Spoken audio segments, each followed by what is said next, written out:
Hello, আসসালামু আলাইকুম সবাইকে। প্রগ্রেসিভ ব্যাফের আরেকটা পর্বে আপনাদের সবাইকে স্বাগতম জানাচ্ছি।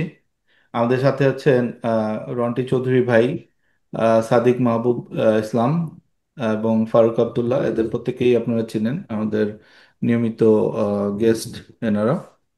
আহ, আজকে আপনাদের সামনে উপস্থিত হয়েছি খুবই মর্মান্তিক একটা ঘটনা নিয়ে, এবং আমরা সবাই কমপ্লিটলি ডিসওরিয়েন্টেড, এবং আমাদের জাস্ট পলিটিক্যাল যেই অ্যাঙ্গেলগুলো সেগুলা নিয়ে আমরা খুবই একটা একটা অস্থিতিশীল অবস্থার মধ্যে আছি। সেই জিনিসগুলো নিয়ে আজকে আলোচনা করব, এবং সেটার উদ্দেশ্যেই আজকে শোটা। তো আমাদের মূল ব্যাপারটা হচ্ছে এই ইন্টারিম সরকার কমপ্লিটলি ব্যর্থ হয়েছে। এদেরকে মানে একটা সহজ কথা বললে এদেরকে বলা হবে এরা একটা ইনকম্পিটেন্ট একটা সরকার, যাদের এই সরকার চালানোর কোনো ধরনের যোগ্যতা নেই। এই লোকদের একটা অত্যন্ত দায়িত্বশীল পদ পদে দেওয়া হয়েছে। তারা দেখেন তারা কি করছে। তারা শুরুতে সবচেয়ে জনপ্রিয় সরকার হিসাবে তারা অধিষ্ঠিত হয়েছিল, এরকম একটা গণঅভ্যুত্থানের সরকার হিসেবে। সব ধরনের বাংলাদেশের প্রতিটা মানুষ মন থেকে অন্তর থেকে তাদেরকে সাপোর্ট দিছে, ভালোবাসা দিছে।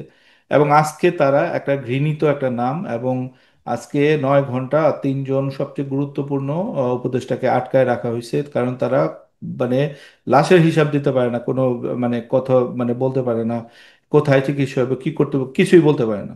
এতদিন তারা সেই নভেম্বর থেকে তারা এই ল্যাংটা সুলাইমান, তারপর এদের উপর ভর করে তারা তাদের পলিসি নির্ধারণ করছে, তাদেরকে পিআর টিমে হায়ার করছে। এবং যত ধরনের আহ, মানে বাজে বাজে ডিসিশন তারা নিছে। তারা এনসিপি ব্যাকড একটা সরকার, জামাত শিবির তাদের ঘাড়ের উপর চেপে আছে। মোটামুটি এটা বলা যায় একটা সুডো জামাত শিবিরের সরকার। এবং এই সরকারটাকে দুর্বল একটা মানে জাস্ট একটা মবের সরকার হিসাবে তারা তৈরি করছে। এবং তারা মনে করছে যে এইভাবেই মানে বুঝি হয়ে যাবে, মানে জাস্ট মানে একটা মানে আমি কিছু ভাব নিলাম, আমি সরকার চালায় ফেললাম।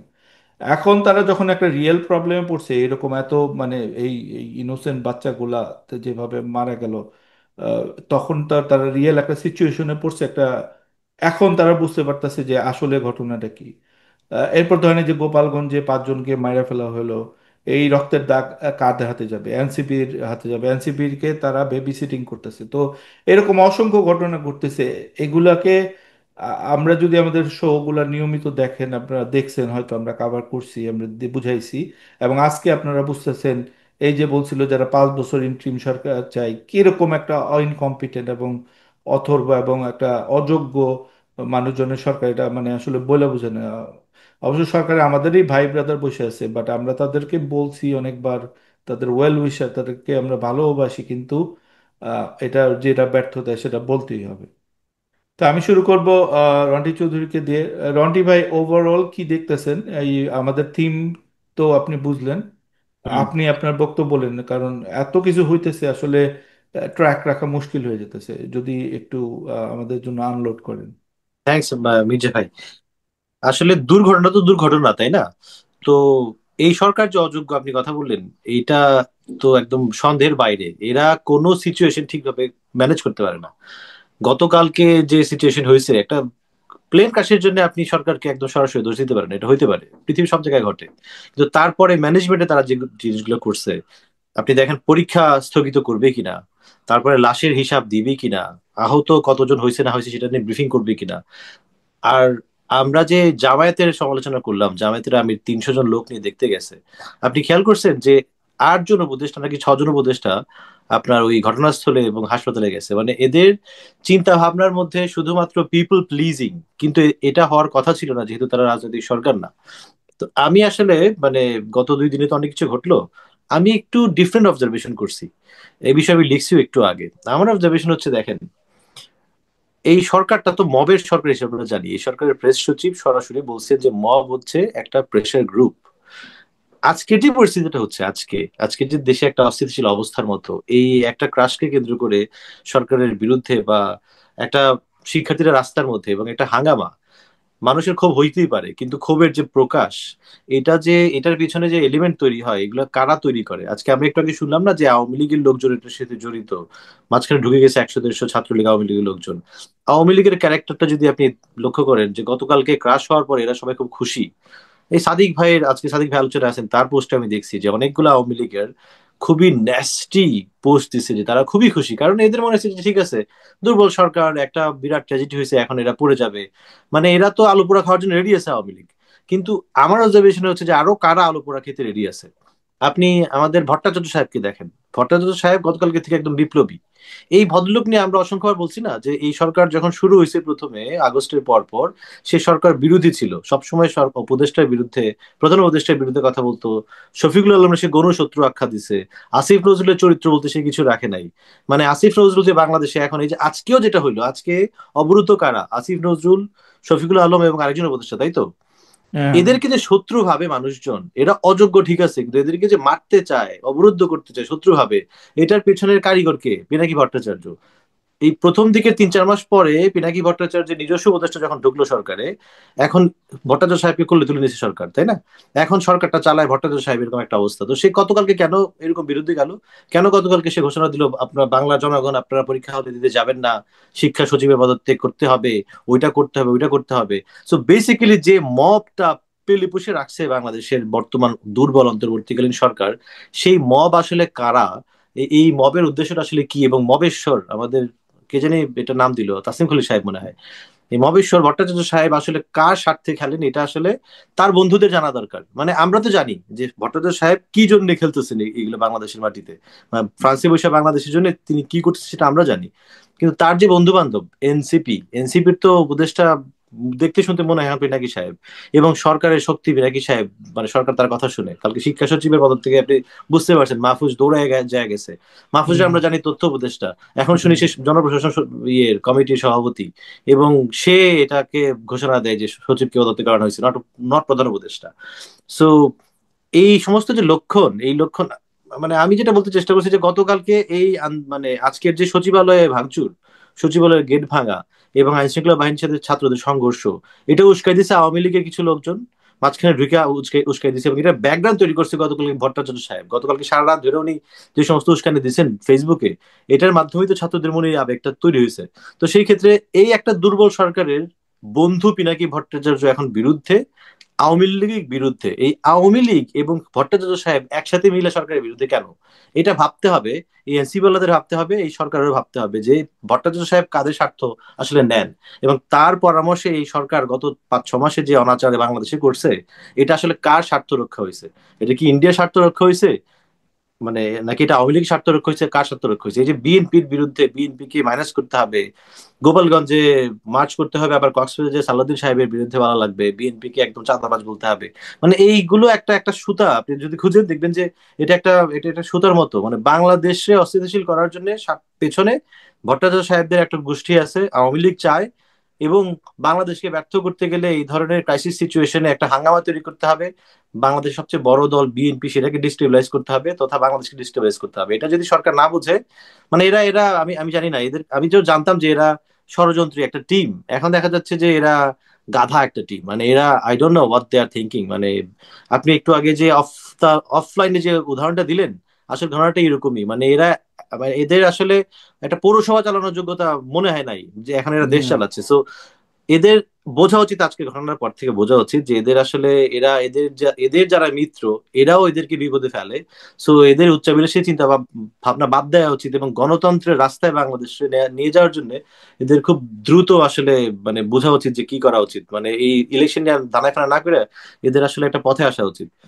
এবং হ্যাঁ। মানে এটাই আমার বলার আছে এই মুহূর্তে আর কি। থ্যাংক ইউ হ্যাঁ, নদী ভাই। ইমতিয়াজ, আমি আপনাদের সবার কাছে এটা প্রশ্ন আমি নর্মালি রাখি, কারণ আমি তো এই মোমেন্টে ঠিক বলা যায় যে একজন আমি ইয়ের মধ্যে রয়েছি আর কি। মানে আমি একজন পার্ট, যে আমার খুব ফ্যামিলির খুব কাছের মানুষ ধরেন ইয়েতে ছিল, আমি যেটা শেয়ারও করছি ইমতিয়াজ ভাইয়ের সাথে। তো আমি যেটা যে কারণে বলতে চাচ্ছি যে ইমতিয়াজ ভাই, আপনাদের কাছে মনে হয় হয় কি, যেটা শুরু হলো তো প্রথমে সংখ্যাটাকে, মানে যে প্লে বুকে আমরা খেলি সব সময়, হ্যাঁ, যে লাশের সংখ্যা কম বলতে হবে। আমি ওর মাঝেই বলতেছিলাম যে হুম। আওয়ামী লীগ সরকারের সময় মানুষ মারা গেছে এটা বলতেও আমরা ভয় পাইতাম, এই কারণে যে পুলিশ সামনে থাকলে মানে এটা এটা এটা কোনো রকম অপরাধ হয়ে যেতে পারে আর কি। তো সেই জিনিসটা তো এখনো রয়েছে, মানে এই যে আপনার একই খোলসের মধ্যে একই আমলাতান্ত্রিক কিংবা একই রকমের যেই মানে রিয়াকশন, নিজার্কিং যে রিয়াকশন আমাদের আমলাতন্ত্রের, তো এই জায়গা থেকেই তো আসলে বেসিক্যালি পিনাকিরা তো মানে মানে পিনাকিরা বলেন কিংবা যে কোনো মব ইয়েরাই বলেন, এই জায়গা থেকে তো সুযোগটা শুরু করে আর কি বেসিক্যালি। তো আপনার কাছে মনে হয় কিরকম যে জুলাই আপনারা অ্যাক্টিভলি যে মানুষগুলো ছিলেন তারা ওই একই রকম মানে একই আচরণ সরকার মানে সরকার যন্ত্রে, রাষ্ট্রযন্ত্রের যে একই আচরণ, তো মানে এটা এটা কি আপনি কোনো রকম তার মানে কি মানে আমাদের কোনো পক্ষ, আমরা তো শুধু গভর্নমেন্টের কথা বলতেছি আর যাদের উপদেষ্টার কথা বলতেছি, বাট আপনি ভাবেন আমলাতন্ত্রের কথা, তাদেরও তো এক ধরনের মানে মানে এটা যেহেতু আমাদের এরা এমন না যে অভিজ্ঞ কেউ, হ্যাঁ এরা এদের পলিসি সব ইয়ে করে, আমাদের তো এখনো সেই পাওয়ারটি আছে, বাট তারা চেঞ্জ হচ্ছে না কেন? মানে তারা কি ভাবতেছে যে এই পার্টি জাস্ট হাসিনা সরে যাবে, আরেকজন আসবেন এবং তাকে তারা সার্ভ করবেন, হ্যাঁ, এবং এই পার্টি আসলে আজীবন চলতে থাকবে, মানে এটাই এইরকম এটাই মানসিকতা। এটাই তো তারা চাইছে, ওই 5 বছরের সরকার তো তারা এই জন্যই চাইছে। আমি একটু সাদিক মাহবুবের কাছে আসবো। থ্যাংকস ফারুক। আম, এই যে তোমার বেশ কয়েকটা স্ট্যাটাসে দেখলাম যে সরকার ব্যর্থ, এবং তুমি বিভিন্নভাবে লিখছো। তুমি সেই কথাগুলো যদি দর্শকদের উদ্দেশ্যে বলতা যে কেন এই সরকার ব্যর্থ, এটা আমাদের এখন বলা দরকার, এবং কেন এদেরকে এখনই দরকার পড়লে এই কয়েক মাসের মধ্যে ইলেকশন দিয়ে চলে যাওয়া উচিত, সেটা সম্পর্কে যদি বলতা আমাদের, সাদিক। ধন্যবাদ সবাইকে। আহ, আমরা ভাই রন্টি ভাই যেটা শুরু করলেন যে একটা দুর্ঘটনা, তো মানে এটা খুব আনফরচুনেট ইনসিডেন্ট, এবং এখানে আসলে সরকারকে ডিরেক্টলি ব্লেম করার মতো কিছু থাকে না। কিছুটা হচ্ছে এরপর সরকার কেমনে হ্যান্ডেল করতেছে ইস্যুটাকে, এবং এই ইস্যুটা হ্যান্ডেল করার ব্যাপারে এই যে ক্রাইসিস ম্যানেজমেন্টের ব্যাপারে সরকার মানে ব্যর্থ যাকে বলে। আমরা প্রথমেই দেখতে পাচ্ছি যে একটা কেমন যেন চাপা একটা অবস্থা, সেখানে আর্মি একটা রহস্যময় ভূমিকা পালন করতেছে, নানা রকম রকম ষড়যন্ত্র তত্ত্ব ঘুরে বেড়াচ্ছে। তারপর হচ্ছে লাশের সংখ্যা নিয়ে ধোঁয়াশা, নিখোঁজের কোনো লিস্ট দিতে পারে নাই এখনো। এবং সবচেয়ে গুরুত্বপূর্ণ বিষয় যেটা হচ্ছে, একটা গ্রুপ দাবি করতে চাচ্ছেন যে যারা এই একটা সঠিক ফিগার জানতে চাচ্ছেন, আহত বা নিহত বা নিখোঁজ, এদের নিশ্চয়ই ফিগার দিতে চাচ্ছেন, তাদের অনেকেই দেখলাম ব্লেম দিতেছেন যে তারা লাশ চাইতেছে, এত কম লাশে তাদের হইতেছে না। ইস্যুটা হচ্ছে শুধু লাশ, এটা তো ইস্যু না কোনো, এটা তো আসলে রাজনীতি না, কারণ আমরা আওয়ামী লীগ না, লাশের রাজনীতি আমরা করি না। যেটা লাগবে সেটা হচ্ছে আমাদের একটা ক্লোজার লাগবে। দেখেন, যে বাচ্চাগুলার বাপ মার কাছে ফেরত যাওয়ার কথা, তারা তো ফেরত যেতে পারে নাই, তাও লাশটা তো অ্যাটলিস্ট হচ্ছে বাপ মার কাছে ফেরত নিয়ে যেতে হবে। এটা আমাদের মোরাল ডিউটি অ্যাজ ফেলো হিউম্যান, অ্যাজ ফেলো সিটিজেন, এবং সরকার এটা দায়িত্ব। একটা গভর্নমেন্ট হইতেছে, ঘটনা গতকাল দুপুর 1টা 1:30টার দিকের একটা ঘটনা, এখন আমার 32 ঘন্টা হয়ে গেছে, সে আমাদের নিখোঁজের ফিগার দিতে পারে না। কালকে হচ্ছে স্বাস্থ্য উপদেষ্টা খুঁজে পাওয়া যায় না। তারপর স্বাস্থ্য উপদেষ্টা এমন একটা ব্যক্তি যার নামও মানুষে জানে না, অনেস্টলি কেউই জানে না, সি ইজ এই ব্যাপারটা ইনভিজিবল। বলো, স্বাস্থ্য উপদেষ্টা হ্যাঁ, কারে বানাইছে? তার তার কলিগরে স্বাস্থ্য বানাইছে উপদেষ্টা যে, মানে সে এক্স্যাক্টলি, তো তার মেডিকেল মানে সে ব্যাকগ্রাউন্ড নাই। গ্রামীণ ব্যাংকে ছিল, এখন তারে ম্যানেজার নাকি? ধরে বানাই দিল, মানে তার গ্রামীণ কোনো তো ব্যাংকের এক্স্যাক্টলি, যোগ্যতাই নেই। তার তো এই সময় থাকার কথা না। তারপর দেখা যাচ্ছে যে এই একটা ড্রামা গেল, এরপর আসলে এইচএসসি ড্রামা। এইচএসসি ড্রামা শোনা যাচ্ছে যে এইচএসসি নাকি নেওয়া হবে। সবচেয়ে বড় কথা, দেশব্যাপী না হইলেও আমার অ্যাটলিস্ট ঢাকা বোর্ডের এইচএসসিটা থামানো দরকার, কারণ এটা একটা কালেকটিভ ট্রমা। গতকাল হচ্ছে আমরা একটা ছেলের কথা শুনলাম যার মা মারা গেছে, এক এইচএসসি পরীক্ষার্থীর মা মারা গেছে এই অ্যাক্সিডেন্টে। এখন আপনি চিন্তা করেন, আপনি বলবেন, হ্যাঁ একজনই তো, এটা তো আসলে ইমোশনাল ব্যাপার না। কারণ এটা হচ্ছে আপনি in your good sense you can never be this empathetic. Hmm. আপনি যখন বলবেন যে না এটার জন্য পরীক্ষা পিছিয়ে যাবে, মানে ম্যানেজমেন্টের সমস্যা হবে না, আপনি তো ঠিকই গোপালগঞ্জের ইনসিডেন্টের পর পরীক্ষা পিছিয়েছেন, বুঝছেন নাই? হুম। তাই না? এগুলো তো রাষ্ট্র হিসেবে আপনার দায়িত্ব। তারপর দেখা গেল হয় না হয় না, আমি সহ আরো অনেকেই দেখলাম হুঁচিয়ে করতেছে এইচএসসি পরীক্ষার জন্য, এবং আমি নিজেও আই ওয়াজ ভেরি মুভড।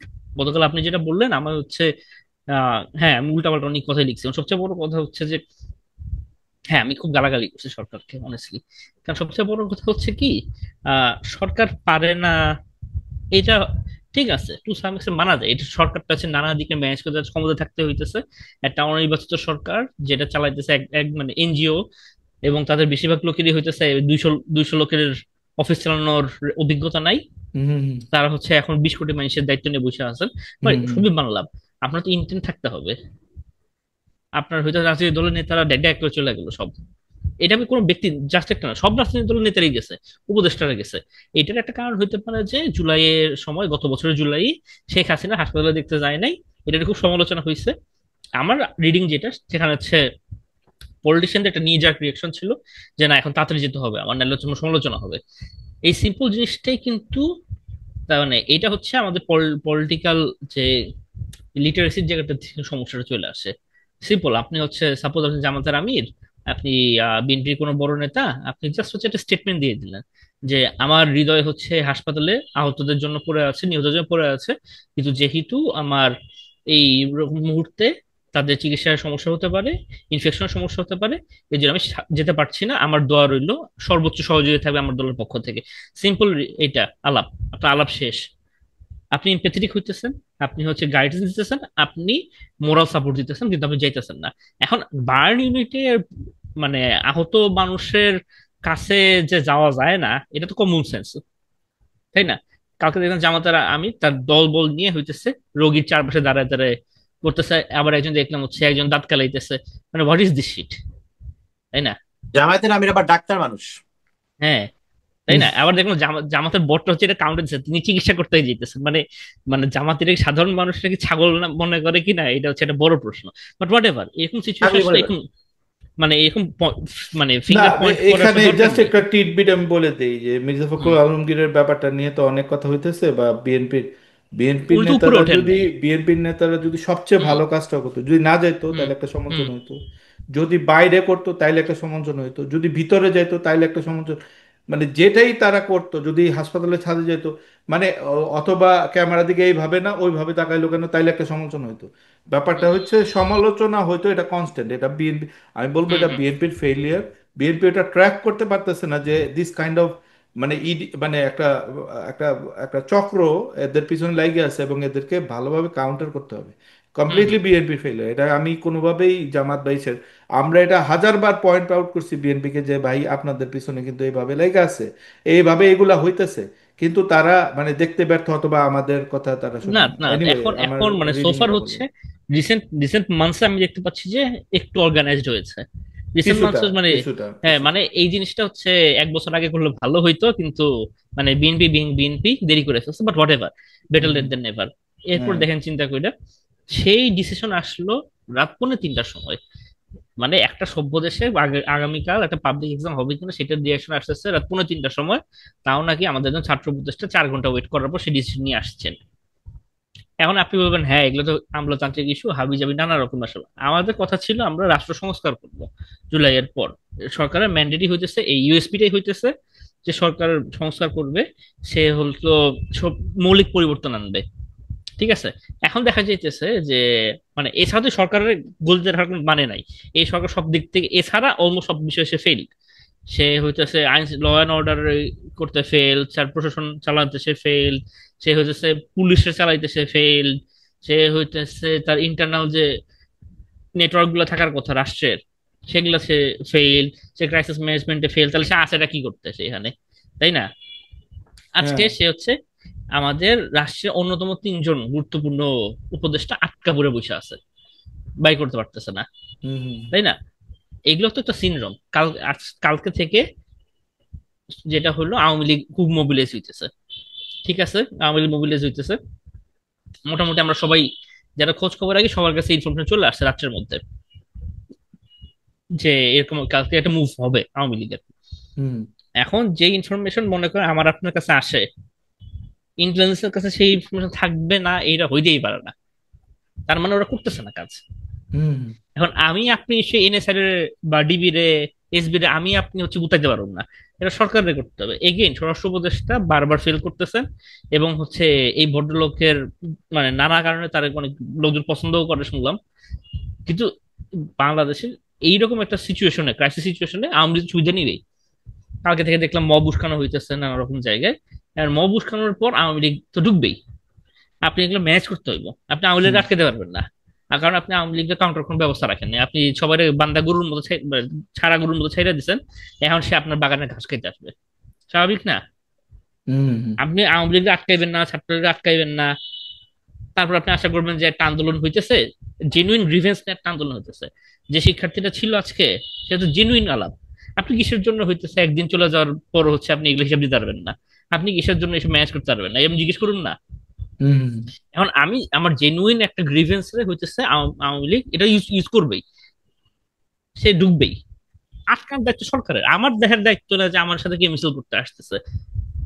আমি আমার গণতান্ত্রিক অধিকার এক্সারসাইজ করতে যাইতেছি, আমার সরকারের একটা ইস্যু ভালো লাগতেছে না, আমি সেটা প্রতিরোধ করবো। আমার সাথে আমার পাশে লোকটা ছাত্রলীগ না, আওয়ামী লীগ না, যুগলো, এটা দেখার দায়িত্ব আমার না, এটা দেখার দায়িত্ব ডিবি পুলিশের, এটা দেখার দায়িত্ব এনএসআই এর। তো এরা কি করে? এই যে পুরো ইস্যুটা, আর তারপর আর্মির যে রেগুলার ইস্যুগুলো যা আছে, আর্মির যে রহস্যজনক ভূমিকা। এখন অনেকেই বলতেছে আর্মিরা গালাগালি করেন। এখন চিন্তা করেন একটা দেশের সরকারে আর্মির দায়িত্ব থাকে, মানে সে দায়বদ্ধ কার কাছে? সে সিভিলিয়ান অথরিটির কাছে দায়বদ্ধ। বাংলাদেশের মিলিটারি রুল চলতেছে না যে আর্মিরা কেউ কিছু করতে পারবে না, তাই না? হুম। আর্মিরে তুমি মেলসিসে পাওয়ার দিয়ে রাখছো, তুমি আর্মিরে সব দিয়ে করাইতেছো, এবার আর্মি তার মতো অটোনোমাস ভাবে ঘুরে বেড়াইতেছে, তুমি তো আটকাইতেছো না, তুমি হচ্ছে ভয় পেতেছো আর্মিরে। এই যে পুরো ইস্যুটা যে গলাটা গলা হয়েছে, নানা রকম গুজব হাবি জাবি নানা কিছু। এখন এইসব জিনিসগুলো যে ওভারঅল ক্রাইসিস ম্যানেজমেন্ট যে গভর্নমেন্টের ফেইলিওর, এটা তো একদম প্রতিষ্ঠিত হয়ে যাইতেছে পুরো ইস্যুটাতে। And this has been a very perfect case or case study, যে একটা গভর্নমেন্ট যদি উইক হয় তাহলে সে কিরকম সমস্যা করে ফেলতে পারে। হ্যাঁ। না তাহলে, আচ্ছা এই কোশ্চেনটা আমি রন্টি ভাইয়ের কাছে করবো। আপাতত ফারুক আব্দুল্লাহ একটা কোশ্চেন করি। আম, এই যে এই বিমানগুলা, এই F7 যে বিমান, আমি কোনো বিমান এক্সপার্ট না ভাই, বাট যেহেতু যেহেতু ইসে থাকতে হয়, সেহেতু আমরা জানি যে এই তথ্যগুলা, আমার কোনো যুদ্ধ বা এগুলার কোনো বিশেষজ্ঞ না, জাস্ট তথ্য যেগুলো জানছি। এই বিমানগুলা 70-এর দশকে, 60-এর দশকে MiG-21 বিমানের আদলে তৈরি হয়েছে, এবং এগুলাকে 2023-এই চায়না রদ্দিমাল হিসাবে এদেরকে ডিসকন্টিনিউ করে দিছে। এবং তেরো। তো সেই আহ, এবং মজার ব্যাপার হচ্ছে, এই কথাটা কাউকে আমি উচ্চারণ করতে দেখলাম না যে এই বিমানগুলা শেখ হাসিনার আমলে মানে দুর্নীতি করে কিনা, এবং সবচেয়ে বাজে টাইপের বিমান।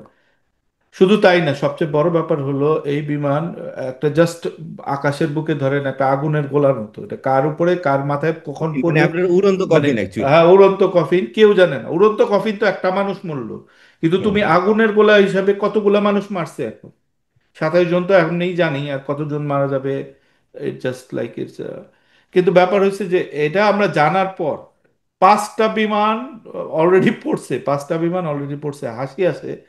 তারপরও বাংলাদেশের সরকার, বাংলাদেশের মানুষ কি ধরনের চিন্তা করে যে এই বিমানগুলাকে এখনো উড়াইতেছে আকাশে, এবং আই এম প্রিটি শিওর এটা উড়াবে, এটা বন্ধ হবে না। মানে এই হলো গিয়া বাংলাদেশের রাষ্ট্র এখন।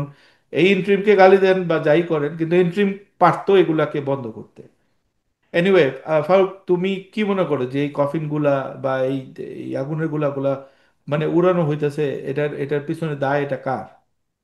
আহ, ভাই আমি একটা জিনিস মানে প্রথম জিনিসটা বলি, সেটা হচ্ছে কি যে আসলে আমাদের এখানে কিন্তু বিমানের মানে এই জায়গায় বিমানের শব্দ আমরা কিন্তু মানে মানে আপনার মানে জঙ্গি বিমান যেগুলো না আসছে, তো এটা কিন্তু নর্মাল প্র্যাকটিস। আমরা কিন্তু সাউন্ড মানে শহরের ভিতরে এটা এটা ওরেই আর কি, হ্যাঁ। হুম। এবং এর আগেও কিন্তু দুর্ঘটনা ঘটছে। আমি আমি তো বললাম যে এই দুর্ঘটনাটাকে আপনি ওই ওই ওই ব্রেকিং ব্যাডের ওই সিনের মতোই, যে আপনি হুম। আসলে মানে এটা অনেকগুলো কিন্তু যদির পরে হয়তো একটা লোকালয়ে পড়ার পর আমরা হয়তো তখন বুঝি যে আসলে ঘটনাটা কিরকম করে ঘটছে। বাট আপনি যদি বলেন মান নিয়ন্ত্রণের জায়গায় কিংবা প্র্যাকটিসের জায়গায়, সেক্ষেত্রে আবার আবার ওই জায়গায় প্রশ্ন আসবে যে আসলে আমাদের সামরিক বাজেটগুলো তো আসলে, আপনি যে সামরিক যন্ত্রপাতি কিনবেন এগুলোর প্রতি তো আপনার অনেক নির্ভরতা আছে, তাই না? মানে আপনি আমেরিকার কিছু একটা কিনলে, আহ, আপনার আপনার যেরকম করতে হয়, চীনের কিছু একটা কিনলে, মানে আপনার তো সামরিক জিনিসগুলো আমরা চাইলেই মানে তুড়ি দিয়ে ধরেন চেঞ্জ না ফারুক, করতে পারি। আমি যেটা মানে আসলে এই করতে চাইতেছিলাম, যে জানতে চাইতেছিলাম যে সরকার বা আমরা কনসিয়াসলি একটা ডিসিশন কেন নিতে পারি না যে ভাই এগুলা কাজ করতেছে না। একটা জিনিস আমরা দেখতেছি যে একটা লক্কর ঝক্কর বাস বা একটা যে বা ফিটনেস নাই বা একটা হেল্পারকে লাইসেন্স দিয়ে দিলে এটা যে অ্যাক্সিডেন্ট হবে এটা আমরা জানি, তারপরেও কেন এরকম হইতেছে? এটা তো আমরা জাস্ট একটা ডিসিশন। যুদ্ধ বিমান, বাংলাদেশ তো যুদ্ধ করতেছে না এখন কার সাথে, জাস্ট হুম। থামায় রাখো অথবা ফিটনেস চেক করো বা কিছু একটা করো, যাতে এগুলা কফিনের মতো কারো ঘাড়ে মানে কামানে গোলার মতো কারো ঘাড়ে নেই। এই এই কনসাস ডিসিশনটা কেন নিতে আমাদের প্রবলেম হয়? মানে এখনকার এত বড় একটা ট্র্যাজেডির পরে এটা তো মানে নিয়ে নেওয়া উচিত ছিল, ঠিক না? এটা তো মানে এটা সব এটা অবভিয়াসলি স্বাভাবিকভাবে আমাদের এটা নিয়ে নেওয়া উচিত ছিল। অন্য কোনো এটা সভ্য এটা দেশ, আমাদের সভ্য দেশ লাগবে না, যে কোনো একটা ব্যর্থ দেশ হলো এটা করতো যে ওকে ঠিক মানে আছে। এবং না এটা এটা একটা মোরালের মধ্যে আপনি চিন্তা করে না, দেখেন যে বিমান 11টা বিমানের মধ্যে 5টা বিমান যদি ট্র্যাক হয়, এটা কার দায়িত্ব? এটা কি আমার দায়িত্ব নাকি এটা সরকারের দায়িত্ব? যে ওকে ঠিক আছে, আমরা দেখতেছি যে এগুলা ফেইল কিংবা ওটা করতেছে, তাহলে আমরা স্পেসিফিক এটাকে বাহিনীর বলবো দায়িত্ব যে কি না, এটা ভাইয়া? দিব না। না, ওটা হচ্ছে কি আমরা যেহেতু বললাম তো আমরা তো ধরেন লেম্যান সাপোজ, হ্যাঁ, কিন্তু ওটা ওই বাহিনীর দায়িত্ব কিনা, কারণ এটা তো আসলে এক ধরনের মানে বিজ্ঞাপনও হয়ে যায় না আপনার সামরিক শক্তি, মানে আপনার তো মোরালের ব্যাপার হয়ে যায় দাঁড়ায় এটা। হুম। হ্যাঁ, যে আপনি ধরেন একটা ফাইটিং ইয়েতে ধরেন আপনার যারা পাইলট তাদেরও মোরালের ব্যাপার হয় যে আমরা কি নিয়ে করতেছি, যেটা ধরেন আপনার ওই যে অভিনন্দনের বিমান ইয়ের পরে ইন্ডিয়া যেই মোরাল ক্রাইসিসে পড়ছিল, হুম হুম হ্যাঁ, হুম যে হুম। আসলে আমরা মিগ 29 না 21 নিয়ে ওরা যে ঝামেলায় পড়ছিল তো আচ্ছা, মারুফ আমাদের মল্লিক ইয়ে। ভাই আছে, আমি আসবো আবার ফারুক তোমার কাছে। মারুফ ভাই, ওয়েলকাম। আমরা জি। শুরুতে আপনি জাস্ট আপনাকে কোয়েশ্চেন করবো, এর আগে রন্টি ভাইয়ের কাছে একটু যাব। দর্শকরা আজকের শোটা একটু বড় হবে আমাদের, কিন্তু যেহেতু টপিকগুলো অনেক এত, কিন্তু এটা আমাদের রেগুলার শোট একটু বড় করবো আমরা। রন্টি ভাই, এই সাদিক যেই কোয়েশ্চেন, যেই এটা মানে বলছে, যেই এখনকার যেই সরকারের যে ব্যর্থতা, সেটা তো আমরা মানে বুঝলাম, কিন্তু এরা বুঝতে পারে না কেন যে এরা যে ব্যর্থ সরকার? এই এই কথাটা আপনি কিছুটা আলাপ করছেন নাকি, যে এরা এরা কেন বুঝতে পারতেছে না? এরা তো অনেক কনফিডেন্ট আমি দেখি, আবার এরা এরা একটা এরা হুজুগে তুলছিল নিজেরাই যে আমরা 5 বছর থাকবো, But কোন বেসিসে এরা এটা করে? এরকম একটা 17 বছরে একটা অমানবিক, একটা ফ্যাসিস্ট, এরকম মানে একটা কিলিং মেশিন সরকার থাকার পরও এরা কিভাবে এটা ই করে যে আমরা আম, আমরা নির্বাচন ছাড়া এটা 5 বছর আমরা থাকবো এবং মানে ভালো মতো চালাইতে পারবো? এই কনফিডেন্সটা আসে কই থেকে তাদের? এদের আসে কারণ এরা কোনো নিরপেক্ষ অন্তর্বর্তীকালীন সরকার না। এরা একটা সরকার যাদের ম্যান্ডেট মানে গণঅভ্যুত্থানের, কিন্তু এদের লক্ষ্য উদ্দেশ্য এনসিপি নামের নতুন যে দল, সেই দলকে শক্তিশালী করা। কিন্তু এর মাঝখানে এনসিপির ঘাড়ে যেহেতু জামাত আছে, এরা জামাত দ্বারা আবার কন্ট্রোল, সো নানা ধরনের ভর কেন্দ্র তৈরি হয়েছে এই সরকারে। আর মাঝখান থেকে ভারত, মানে আমি বলি ভারতপন্থী মানুষের বিশ্বাস করতে চায় না, এই ভট্টাচার্য সাহেবদের জোট এদের উপরে এসে নাজিল হয়েছে। সো এরা এখন কনফিউজড, এরা ভাবে যে আমরা তো খুব ক্ষমতাবান, কারণ আমাদেরকে সবাই সাপোর্ট দিচ্ছে, এই নন স্টেট অ্যাক্টররা আমাদের সাপোর্ট দিচ্ছে, অভ্যুত্থানের পোলাপান আমাদের সাথে আছে, আবার জামায়াত আমাদের সাথে আছে। সো এদের মাথার মধ্যে কোনো ঠিক নেই এবং এরা নিজেদের স্মার্ট মনে করে। সাদিক ভাই যেটা বললো যে একটা ক্রাশ হয়েছে, 32 ঘন্টায় তোমরা নিহত আহতদের লিস্ট দিচ্ছ না, এটা একটা বেসিক কাজ। হুম হুম। আমি দেখেন সরকারের প্রেস উইং এর খুব প্রশংসা করছেন কতদিন আগে তাসিম খলিল ভাই, আসলেই তারা খুব যোগ্য মানুষ। কিন্তু সবকিছুর জন্য তো ডিসিশন লাগবে, প্রধান উপদেষ্টার কাছে ডিসিশন আসা লাগবে যে প্রেস উইং তুমি শুধুমাত্র ইয়ে দেওয়া শুরু করো যে কতজন লিস্টে নিহত, কতজন আহত। প্রেস ব্রিফিং আমার উচিত ছিল কি কালকে জানেন, এই যে গোপালগঞ্জের ঘটনার পরে আসিফ কন্ট্রোল রুমে বসে গেল একদম টিভি স্ক্রিন সহ, উচিত ছিল এই ঘটনায় ওপেন বসা এবং একটা কন্ট্রোল রুম তৈরি করা যে 24 আওয়ার্স এটা এখানে তথ্য পাওয়া যাবে একটা। এখন গতকালকে দেখবেন অনেক নিউজ যে বাচ্চাকে খুঁজে পাওয়া যাচ্ছে না, গার্জিয়ান বাচ্চা নিতে গেছে তাকে খুঁজে পাওয়া যাচ্ছে না, এটা কেন? এটা কে দেখবে, কে দেখবে এটা? উচিত ছিল হুম একটা হুম। কন্ট্রোল রুম থাকা, সমস্ত তথ্য থাকা, মানুষের কোনো তথ্য লাগলে এখানে যাবে এবং ওইখান থেকে ঘন্টায় ঘন্টায় আধা ঘন্টায় ঘন্টায় আপনার আপডেট দেয় বাংলাদেশের মানুষকে। এটার তো ধারে কাছে সরকার নাই, অযোগ্য সরকার। আর আর্মির কথা সাদিক ভাই যেটা বললো, এখানে বাংলাদেশের মানুষের মনের মধ্যে বিশাল বড় কনফিউশন আছে আর্মি ম্যাজিস্ট্রেসি পাওয়ার নিয়ে। এটা নিয়ে কেউ কথা বলে না কেন আমি বুঝি না। আর্মির ম্যাজিস্ট্রেসি পাওয়ার মানে এটা না যে আর্মি যে কোনো সিদ্ধান্ত নিতে পারে। ম্যাজিস্ট্রেসি পাওয়ার মানে হচ্ছে যে আপনি যখন ফিল্ডে থাকবেন সেখানে আপনি বিচার করতে পারবেন, ম্যাজিস্ট্রেসি পাওয়ার অর্থাৎ আপনি একজনকে মানে বিচারের ইয়ে করতে পারবেন, তাই তো?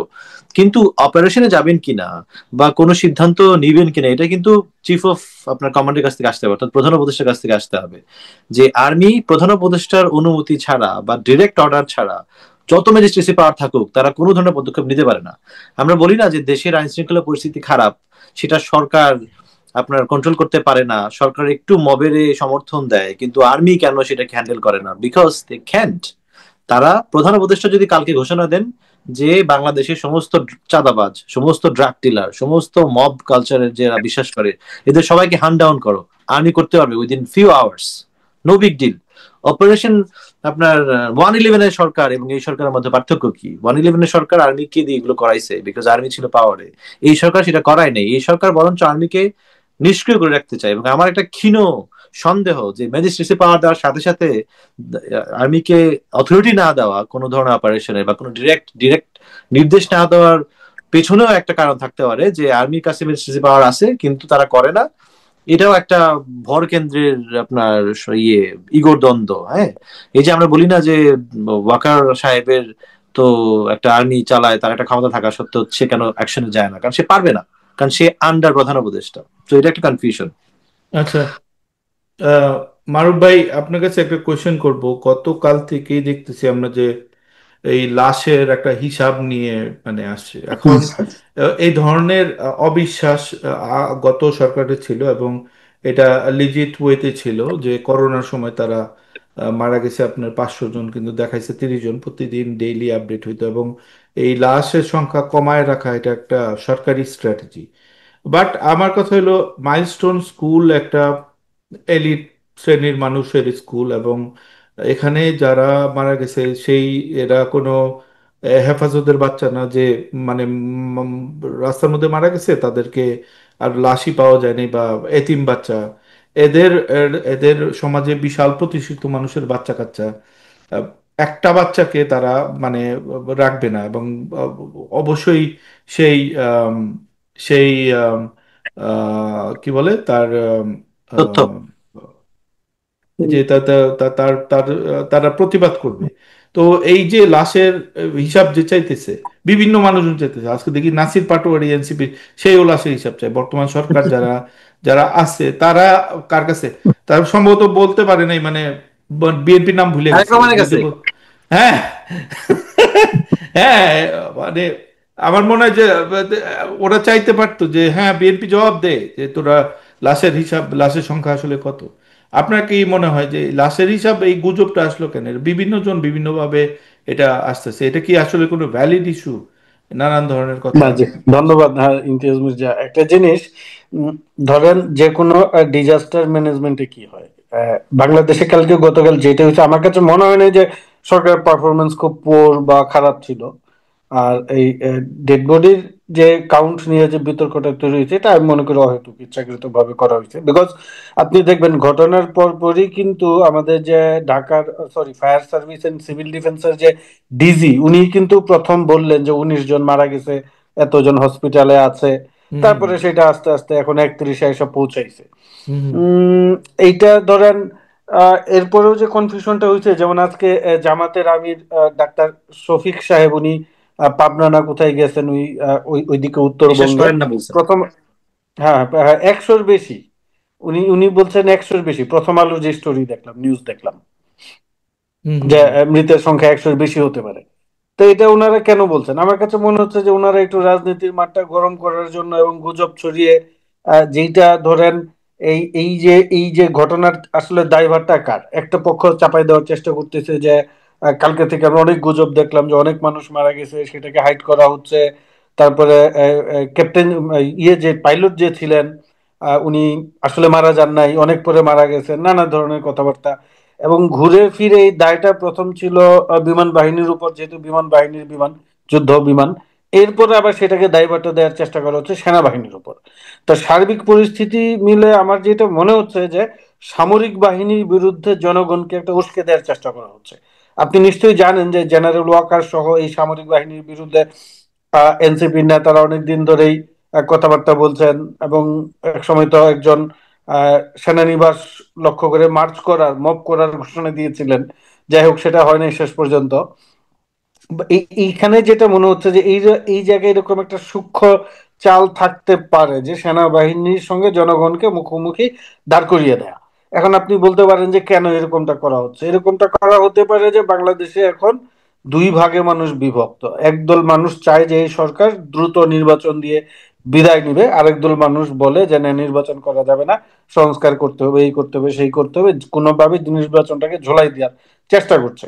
তো সেই জায়গা থেকে ধরেন সেনাবাহিনীর সঙ্গে মানুষজন, সাধারণ নাগরিকের যদি একটা দ্বন্দ্ব বা মত ভিন্নতা বা একটা একটা একটা ক্রাইসিস তৈরি হয়, তাহলে কিন্তু আপনার তাদের জন্য একটা হিউজ অপরচুনিটি ক্রিয়েট হবে যে নির্বাচনটা পিছিয়ে দেওয়া বা নির্বাচনের পরিস্থিতি নাই, এরকম একটা কথা বলার সুযোগ তৈরি হবে। তার মানে আপনি এখন কিন্তু বলতেছেন আমি যে আরো বলতে এগুলা তারা নির্বাচন পিছানোর মানে এরকম একটা জাতীয় ক্রাইসিসকে, তারা হ্যাঁ, এরকম একটা ট্রাজেডিকে, এই নিষ্পাপ হ্যাঁ, বাচ্চাদের লাশগুলাকে তারা একটা নির্বাচন পিছানোর হিসাবে এই এই আমি অভিযোগ আমি করতেছেন আমি মনে আপনি। করি। এবং আমি যেটা বলছিলাম যে শুরুর দিকে সরকারের পারফরমেন্স ভালো থাকলেও শেষ দিকে সরকারও কিন্তু সামহাও আমার সন্দেহ হচ্ছে যে এই ষড়যন্ত্রে তারাও ঢুকে গেছে। কারণ এই যে লোকজন যে প্রশ্ন করছে, নাসিরুদ্দিন পাটোয়ারি যে প্রশ্ন করলেন বা জামাতের আমির যে প্রশ্ন করলেন, এই প্রশ্নের উত্তর সরকার খুব সহজেই আপনার দিতে পারে। কারণ এইখানে সরকার যদি চায় যে ওই ওই সময় বিমানটা যখন বিধ্বস্ত হইল তখন স্কুলে আসলে কতজন স্টুডেন্ট ছিল এটা খুব তাদের রেজিস্টার দেখে বের করে বলা যায় যে ঠিক আছে ওই সময় 5টা বা 4টা ক্লাস হচ্ছিল, আর টোটাল 500 স্টুডেন্ট ছিল। 500 জনের এই তালিকা আপনারা দেখেন, এর হুম মধ্যে হুম। এতজন মারা গেছে, এতজন ইনজুর্ড হয়েছে, এতজন বাকিরা বাসায় ফিরে গেছে। এটা পরিষ্কার ভাবে সরকার একদম মানে পরিসংখ্যান দিয়ে প্রমাণ করে দিতে পারে যে আসলে কতজন মারা গেছে, কতজন চিকিৎসাধীন এবং কতজন এই মুহূর্তে বাসায় আছেন, কিন্তু সরকার সেটা করছে না। এখন সরকার কেন করছে না, এটার একটা উত্তর হইতে পারে যে সরকার ইচ্ছা করেই করছে না। এই যে ডেড বডি নিয়ে বা ডেড কাউন্ট নিয়ে যে জটিলতা বা বিতর্কটা তৈরি হচ্ছে, এটা তারা জিআই রাখতে চাচ্ছে। অথবা আসলে আমি যেটা মনে করবো যে এটা আসলে অযোগ্য অথবা সরকার, এই যে আমি যে হিসাবের কথা বললাম যে এটা ইজিলি একটা হিসাব বের করা যায়, এটা চিন্তা করার মতো তাদের জ্ঞান বুদ্ধি নেই। হ্যাঁ হ্যাঁ আহ, হ্যাঁ। মানে দুইটা মানে সলিউশনে আমাদের যেতে হবে। না, জ্ঞান ইদার বুদ্ধি তাদের জ্ঞান আছে বাট বুদ্ধি নাই, জাস্ট এটা অথবা তারা এটাকে ভয় পাইতেছে বিভিন্ন ধরনের, যে এটা বলবো কি বলবো না, এটা কি হবে, এরকম ডিসিশন মেক এটা তো করার মতো ভয় মানে। পাওয়ার কিছু নাই, এটা তো ভাই একটা দুর্ঘটনা। এবং এইখানে তো সরকারি পদে থাকলে সারাক্ষণই তো ভয় থাকে যে কবে আমার গদিটা না, যাইবো কি, আর এই পাইছি তো সরকারের মাগনা ভয়ের গদি। কি আছে? এটা এখানে তো কোনো নির্বাচনী সরকার না, নির্বাচিত পলিটিক্যাল পার্টির গভর্নমেন্ট না যে আমার পারফরমেন্সের কারণে সামনের নির্বাচনে আমার ভোট কমে যাবে, জনমত আমার বিপক্ষে যাবে। যারা আছে এরা তো আছে অকাল ক্ষমতার থেকে যাবে, এরপরে তারা তো আর ক্ষমতায় আসবে না। ওরা তো এই এভাবে ভাবে না, গভর্নমেন্ট কি ওরা তো আবার ভাবে নির্বাচন ওদের করবে? চিরজন্মের মানে আমি গদি একটা পেয়ে ইনপুট গেছে। দিতে চাই এখানে, মানে কেন তারা হুম, আপনার সংখ্যা দিচ্ছে না। সরি, হুম, আমি জোর করে নিয়ে নিলাম এটা। হ্যাঁ আমার জি কাছে জি মনে বলুন। হয় it's a case of over confident. আপনি আমি গ্যারান্টি দিয়ে আপনি বলতে পারি, এই ঘটনা সলভ হয়ে যাওয়ার 3-4 দিন পরে টক শোতে যদি শফিক ভাইকে জিজ্ঞেস করা হয়, আমাদের প্রেস সচিব, যে আপনারা কেন দিলেন না নাম্বার, উনি তখন খুব কনফিডেন্টলি বলবেন যে আপনারা খেয়াল করেন নাই, আমরা নাম্বার দিছি প্রতিনিয়ত। আমাদের ফায়ার সার্ভিস, সিভিল ডিফেন্সের চিফ সবসময় দিয়ে গেছেন আহতদের তালিকা এবং নিহতদের তালিকা। ওনারা অতি কনফিডেন্ট যে ওনারা ভাবতেছেন যে পাবলিকের যে ইস্যুস, যে এখানে সাদিক হুম, ভাই, সে তো সাদিক ভাই যেটা বললো, সাদিক ভাই মনের মধ্যে তো ক্ষোভ আছে নাম্বারটার বিষয়ে, হুম হুম। তো তারা ইমোশনালি অ্যাটাচড। আমার কাছে মারুফ ভাইয়ের মতো মনে হয়েছে যে নাম্বারটা আমি জানি, মানে যে কোনো মৃতের নাম্বারটা আসলে এত সহজে বলা যায় না। হাসপাতালের থেকে ডেথ সার্টিফিকেট ইস্যু করা লাগে, দেন নাম্বারটা বলা যায়। তো অনেক সময় দেখা যায় যে লাইফ সাপোর্টে থাকে রোগী, সে মারাই গেছে বোঝাই যায়, কিন্তু সেটা আসতে সময় লাগে, এই কারণে নাম্বারটা আসতে সময় সময় লাগে।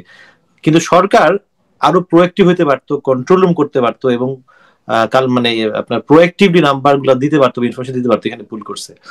আর মারুফ ভাইয়ের কথা থেকে আমি একটু যোগ করতে চাই, আমার আগের প্রথম যে বলছিলাম থিওরিটা, ষড়যন্ত্র থিওরি, যে কেন আর্মিদের বিরুদ্ধে বা বিয়না বাহিনীর বিরুদ্ধে একটা ষড়যন্ত্র।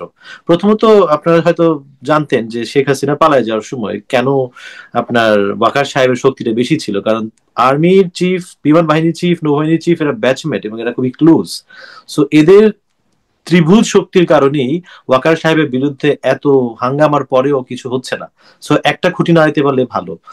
এখন সরকার এই ষড়যন্ত্রের অংশ কিনা, ওই আগের মতো আমি বলার চেষ্টা করতেছি যে ভর কেন্দ্রগুলো ডিফারেন্ট ডিফারেন্ট হওয়াতে সরকার যে সরাসরি অংশ যেটা নাও হইতে পারে। এই যে ভট্টাচার্য সাহেবরা এবং ইলিয়াস সাহেবরা ওয়াকার সাহেবের এত বিরুদ্ধে, আওয়ামী লীগও তো একই কথা, আওয়ামী লীগও তো চায় যে মানে দেশে একটা কেওয়াস তৈরি হোক। এখন ধরেন, এখন তো হাসিনা সরকার নাই, এবং এটা যে বলা হয় জুলাই অভ্যুত্থানে কেন হইলো, কে ক্রেডিট মানে কে ক্রেডিটটা নিল, তখন বলা হয় না যে 16 বছরের আপনার ক্ষোভের কারণেই মানুষজন মাঠে নামছে। এই ক্ষোভটা তো এখন শেষ, এখন এই ক্ষোভটা নাই, সামনে এত বড় ভিলেন নাই। সো না মানুষের রন্টি, আমি আপনার সঙ্গে দ্বিমত পোষণ করি। এই ক্ষোভটা মানুষের নাই এটা মনে হয় ঠিক না। কারণ একটা জিনিস কি, 5ই আগস্টের পরে আমরা একটা লিবারেল জায়গা থেকে একটা অবস্থান নিয়েছিলাম যে প্রতিহিংসার রাজনীতি বা প্রতিশোধের রাজনীতি আমরা করব না। এবং হুম সেই কারণে কিন্তু 5ই আগস্টের পরে একটা মোটামুটি আমি বলবো এই ধরনের অভ্যুত্থানের পরে যেই ধরনের মেসাকার এবং আপনার প্রতিশোধমূলক ব্যবস্থা নেওয়া হয় সেটা নেওয়া হয় নাই, অত্যন্ত শান্তিপূর্ণ অবস্থা ছিল। হুম হুম। কিন্তু যেই রকম বিরক্ত এবং মানুষজনকে, আমিও আজকে দুপুরে কথা বলতেছিলাম ঢাকায় একজন মুরব্বীর সঙ্গে, উনি চরম হতাশ। হুম উনি হুম। বলছেন যে এই সরকার সেই সুযোগটা ব্যবহার করতে পারছে না এবং মানুষজন কিন্তু ক্ষুব্ধ হচ্ছে। হ্যাঁ, এখন সেই 5ই আগস্টের পরের রাগ, বর্তমানের রাগ, সব রাগ যে কার উপর গিয়া পড়ে এটা কিন্তু আসলে বলা না মুশকিল। এই বিষয়ে আমি আপনার সাথে একমত, কিন্তু আমি অন্য একটা পয়েন্ট অফ ভিউতে বললাম যে স্বৈরাচার বিরোধী যে রাগটা সেটা প্রশমিত হয়েছে হাসিনা যাওয়ার মাধ্যমে। তো মানুষ যেটা এখন যেটা আমরা কেউ কেউ বলি আমরা যে আর্মিদের বিরুদ্ধে মানুষ যদি ক্ষিপ্ত হয় সেক্ষেত্রে কি হবে। আমার যেটা ধারণা যে আর্মিকে যদি বেশি মুখোমুখি অবস্থানে আনা হয় সেক্ষেত্রে আমরাও ভাববো যে দেশকে বাঁচানো লাগবে, আর্মিরাও তখন ভাববে এবং টেক ওভার করবে, এবং আর্মি যদি টেক ওভার করে মানুষের ক্ষোভের মাত্রা আর্মির বিরুদ্ধে এইরকম ভাবে না, শেখ হাসিনার বিরুদ্ধে ছিল এবং এখন অব্যবস্থাপনার বিরুদ্ধে আছে। আপনি যদি আর্মি ক্ষমতা টেক ওভার করে বাংলাদেশের অসংখ্য মানুষ ভাববে যে ঠিক আছে, ঠিক আছে, এখন একটা ডিসিপ্লিন আসবে। এইটাই চায়, এইটাই আপনার এই দুষ্কৃতিকার এরাও চায়, আওয়ামী লীগও চায়। কারণ আপনি কল্পনা করেন যদি এখন আর্মি ক্ষমতা টেক ওভার করে এবং একটা জরুরি অবস্থা বাংলাদেশে চালু হয়, সেক্ষেত্রে পাবলিকের বলার কিছু থাকবে না, এবং তখন ইন্ডিয়া বা অন্যান্য দেশের কথা বলার অধিকারটা বাড়বে। কারণ আর্মি টেক ওভার করা মানেই আপনি গণতান্ত্রিক রাস্তা থেকে একটু দূরে সরলেন, এবং পৃথিবীর কোনো দেশ আর্মি টেক ওভারটাকে স্বাভাবিকভাবে নেয় না। তখন আর্মিরা টেক ওভার যদি করে তাদের একটু একটু কম্প্রোমাইজ করতে হয়, এবং এই কম্প্রোমাইজের সূত্র ধরে ইন্ডিয়ার চাপে আওয়ামী লীগ ইলেকশনে আসবে। এবং আমার পার্সোনাল ধারণা হচ্ছে গত 10-11 মাস যাবত এই যে সমস্ত লোকেরা মব কালচার ক্রিয়েট করতেছে সরকারের সাথে যারা জড়িত, এরা হয়তো অত মানে এটা করতেছে না, এরা তো স্টুপিড।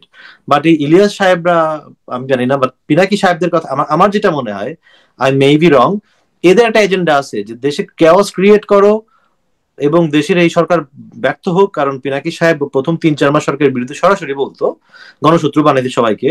সো ক্রিয়েট করলে আর্মি যদি আসে সেক্ষেত্রে আওয়ামী লীগ ফেরত আসবে। যেহেতু আর্মির মধ্যে জামাতিদের ভালো হোল্ড আছে, জামাতিদের খারাপ কিছু হবে না। এবং আপনি একটা জিনিস খেয়াল রাখবেন যে জামাত থাকলেই আওয়ামী লীগের রাজনীতি টিকে বাংলাদেশে। আওয়ামী লীগ নাই, জামাত নাই, বাংলাদেশে কোনো ঝামেলা নাই। সো আর্মি টেক ওভার তাইলে করলে তাইলে পরে কি আপনি বলতে চাচ্ছেন যে তাদের পজিশনটা হচ্ছে এইরকম, যেটা আমরা শুনি যে এই মুহূর্তে বাংলাদেশে একটা ফেয়ার অ্যান্ড ফ্রি ইলেকশন হলে বিএনপি ক্ষমতায় আসতে পারে, তাহলে হ্যাঁ তাদের পজিশনটা হচ্ছে যে বিএনপি ঠেকানোর জন্য প্রয়োজনে আর্মি আসুক, হ্যাঁ আওয়ামী লীগ ফিরে আসুক, সেটাও হুম। আমরা মেনে নিব, কিন্তু বিএনপি আসতে দিব না। আওয়ামী লীগ, আমার ধারণা যে এনসিপি ওয়ালারা এবং সরকারের মধ্যে যারা একটু বুদ্ধিমান মানুষ আছে তারা ভাবতেছে যে আর্মি আসবে না, আর্মির সাথে যেহেতু বিএনপি ঘনিষ্ঠ সম্পর্ক আছে, বিএনপি চাইবে না আর্মি টেক ওভার করুক। কারণ টেক ওভার করলে আওয়ামী লীগ আসবে, আওয়ামী লীগ যদি আসে বিএনপির ভোটের সমস্যা হবে। সো বিএনপি আর্মিকে আটকে রাখবে, এই সুযোগে তারা নেগোশিয়েট করবে। কিন্তু আমার ধারণা ফ্রান্স প্রবাসী লোকজনদের চিন্তা ভাবনা ডিফারেন্ট, তারা চায় আওয়ামী লীগ ফিরে আসুক, ইন্ডিয়ার প্রভাব ফিরে আসুক। আমি বিশ্বাস করি তারা ইন্ডিয়ার পারপাস সার্ভ করে।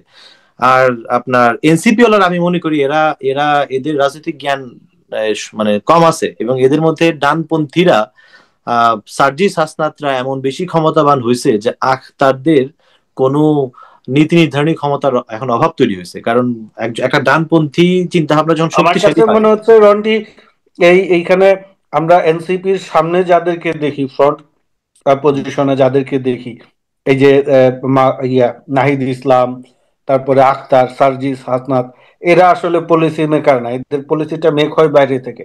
এরা পাপেট, এদেরকে দিয়ে বলানো হয়, এদেরকে হতে দিয়ে পারে। বলানো হচ্ছে, যা বলানো হচ্ছে তাই বলছে এরা। সো আচ্ছা। কারণ এটা একটা এটাই আমার জিনিস কাছে আর্মি বিষয় আপনি এটাই মনে দেখেন, হয় আর কি। আপনি যদি দেখেন এরা যেইভাবে এখন বিএনপির লিডারশিপ, একদম জিয়াউর রহমান থেকে শুরু করে, জিয়াউর রহমান, খালেদা জিয়া, তারেক রহমান বা অন্যান্য নেতাদের যেইভাবে তারা বিষোদ্গার করে, তাদের সমালোচনা করে, বিএনপির সঙ্গে এনসিপির তো রাজনৈতিক শত্রুতা নাই। 5ই আগস্ট পর্যন্ত তারা একসঙ্গে লড়াই করেছে শেখ হাসিনার বিরুদ্ধে। হ্যাঁ, 5 আগস্টের পরে ক্ষমতা কেন্দ্রিক একটা লড়াই আছে, এটা তো সব দলেরই থাকে। আমি বুঝাইতে চাচ্ছি যে আওয়ামী লীগ বিএনপির যে রাজনৈতিক বৈরিতা আমরা দেখেছি বাংলাদেশে, বা শত্রুতা, বা আওয়ামী লীগ জামায়াতের বাইরে বাইরে যেটা যেটা আমরা বলি যে এই তাদেরকে বিচার টিচার করছে, ওই রকম বৈরিতা বা শত্রুতা কিন্তু এনসিপির সঙ্গে বিএনপির নাই। তারপরেও আপনি লক্ষ্য করবেন বিএনপিকে প্রত্যেকটা ভাষণে প্রত্যেকটা জনসভায় এখন এনসিপির নেতারা যেভাবে সমালোচনা করে, যেভাবে হাসান মাহমুদ কথা বলতো, যেভাবে শেখ হাসিনা কথা Exactly, বলতো। মারুফ ভাই, আমি আপনাকে এই জায়গায় বলতে চাচ্ছি, এটা কি এমন না যে আপনার একটা ধরনের কল্পনা শক্তির অভাব, যে আপনার আওয়ামী লীগ যেই 15 বছর ধরে যেই মিডিয়া থেকে শুরু করে যেখান থেকে যেই বিএনপির বিরুদ্ধে যে বিষেধাগার যেটা করছে, সেটা আসলে সরকারের ভাষা হয়ে গেছে। হ্যাঁ, আওয়ামী লীগ চেঞ্জ হয়ে যাক, বাট বিএনপি হচ্ছে সরকারের জন্য কমন শত্রু, এবং খুব শত্রু আর কি। হ্যাঁ, মানে আপনার মনে করেন যে মুখস্থ আপনার এটা এটা ডায়লগই আছে যে ওরা পারবে না আন্দোলন করতে, ওরা এটা পারে না, ওরা ওটা পারে না, ওরা সেটা পারে না, এবং এটা মুখস্থ আপনি ক্ষমতায় গেলে যে কোনো দল বলতে পারবে, এবং এটা আওয়ামী লীগ না ফিট করতেছে। এই জন্যই আমি বলছি যে এই ছাত্রদের সঙ্গে তো বিএনপির কোনো কনফ্রন্টেশন নাই। এটা কি কেন তৈরি হলো? এইটা না, এটা আসলে এটা তৈরি হয়েছে আমি ওই যে এটাই মানুষ, আমি বিহাইন্ড দ্য জানতে চাচ্ছি সিন, আপনার কাছে। হ্যাঁ, আমি জানতে চাচ্ছি পিছন এটা, থেকে। হ্যাঁ, হ্যাঁ, আমি জি জানতে বলেন। চাচ্ছি এটা আপনার কাছ থেকে, সেটা হচ্ছে কি যে আসলে কি ব্যাপারটা এরকম যে আপনার মনে করেন যে আমাদের মানে সরকার যখন আসে তখন আসলে সরকার আসলে আওয়ামী লীগ হয়ে যায় আর কি। বেসিক্যালি মানে সরকার মানেই এখন আসলে আওয়ামী কালচারের একটা সরকার, যে যে এসে একটা খুব মানে যে যে দলের স্টেক আছে দেশের দেশের স্বার্থে, সেই দলকে গালি দেওয়া যে কোনো সরকারের জন্য খুব ভালো। হ্যাঁ, এবং এই জায়গায় এই কমফোর্ট থেকে ওরা সরবে না, ওরা নতুন শত্রু খুঁজতে যাবে না, শত্রু করতে যাবে না, যে শত্রুটা আছে রাষ্ট্রযন্ত্রের কাছে, সচিবদের কাছে। হ্যাঁ, এইটা আপনি বলতে পারেন এই সরকারের চরিত্র না। আমি যাদেরকে সন্দেহ করি, যারা পিছন থেকে এনসিপি কে পরিচালনা করছে বা এনসিপির নেতাদের মুখ দিয়ে কথাগুলো বলাচ্ছে, এরা কিন্তু আওয়ামী কালচারাল প্র্যাকটিসের প্রোডাকশন। এই যে রন্টি চৌধুরী যাদের নাম বললেন, যাদের কথা বললেন, এরা কিন্তু ওই যে এখন তারা তাদের পজিশন শিফট করছে, কিন্তু বাংলাদেশে যে বাঙালি জাতীয়তাবাদ বা কলকাতার আলোকায়নের যে রাজনীতি, সেই রাজনীতির প্রোডাকশন কিন্তু তারা। এখন হইতে পারে তারা তাদের পজিশন শিফট করে বিগত সময়ে আওয়ামী লীগের সঙ্গে মুখোমুখি ছিল, কিন্তু তাদের যে কালচারাল এডুকেশন, কালচারাল যে থট, ওইখান থেকে তো বেরোতে পারে নাই। তাইলে পরে ওদের কিন্তু প্রধান শত্রু বিএনপি।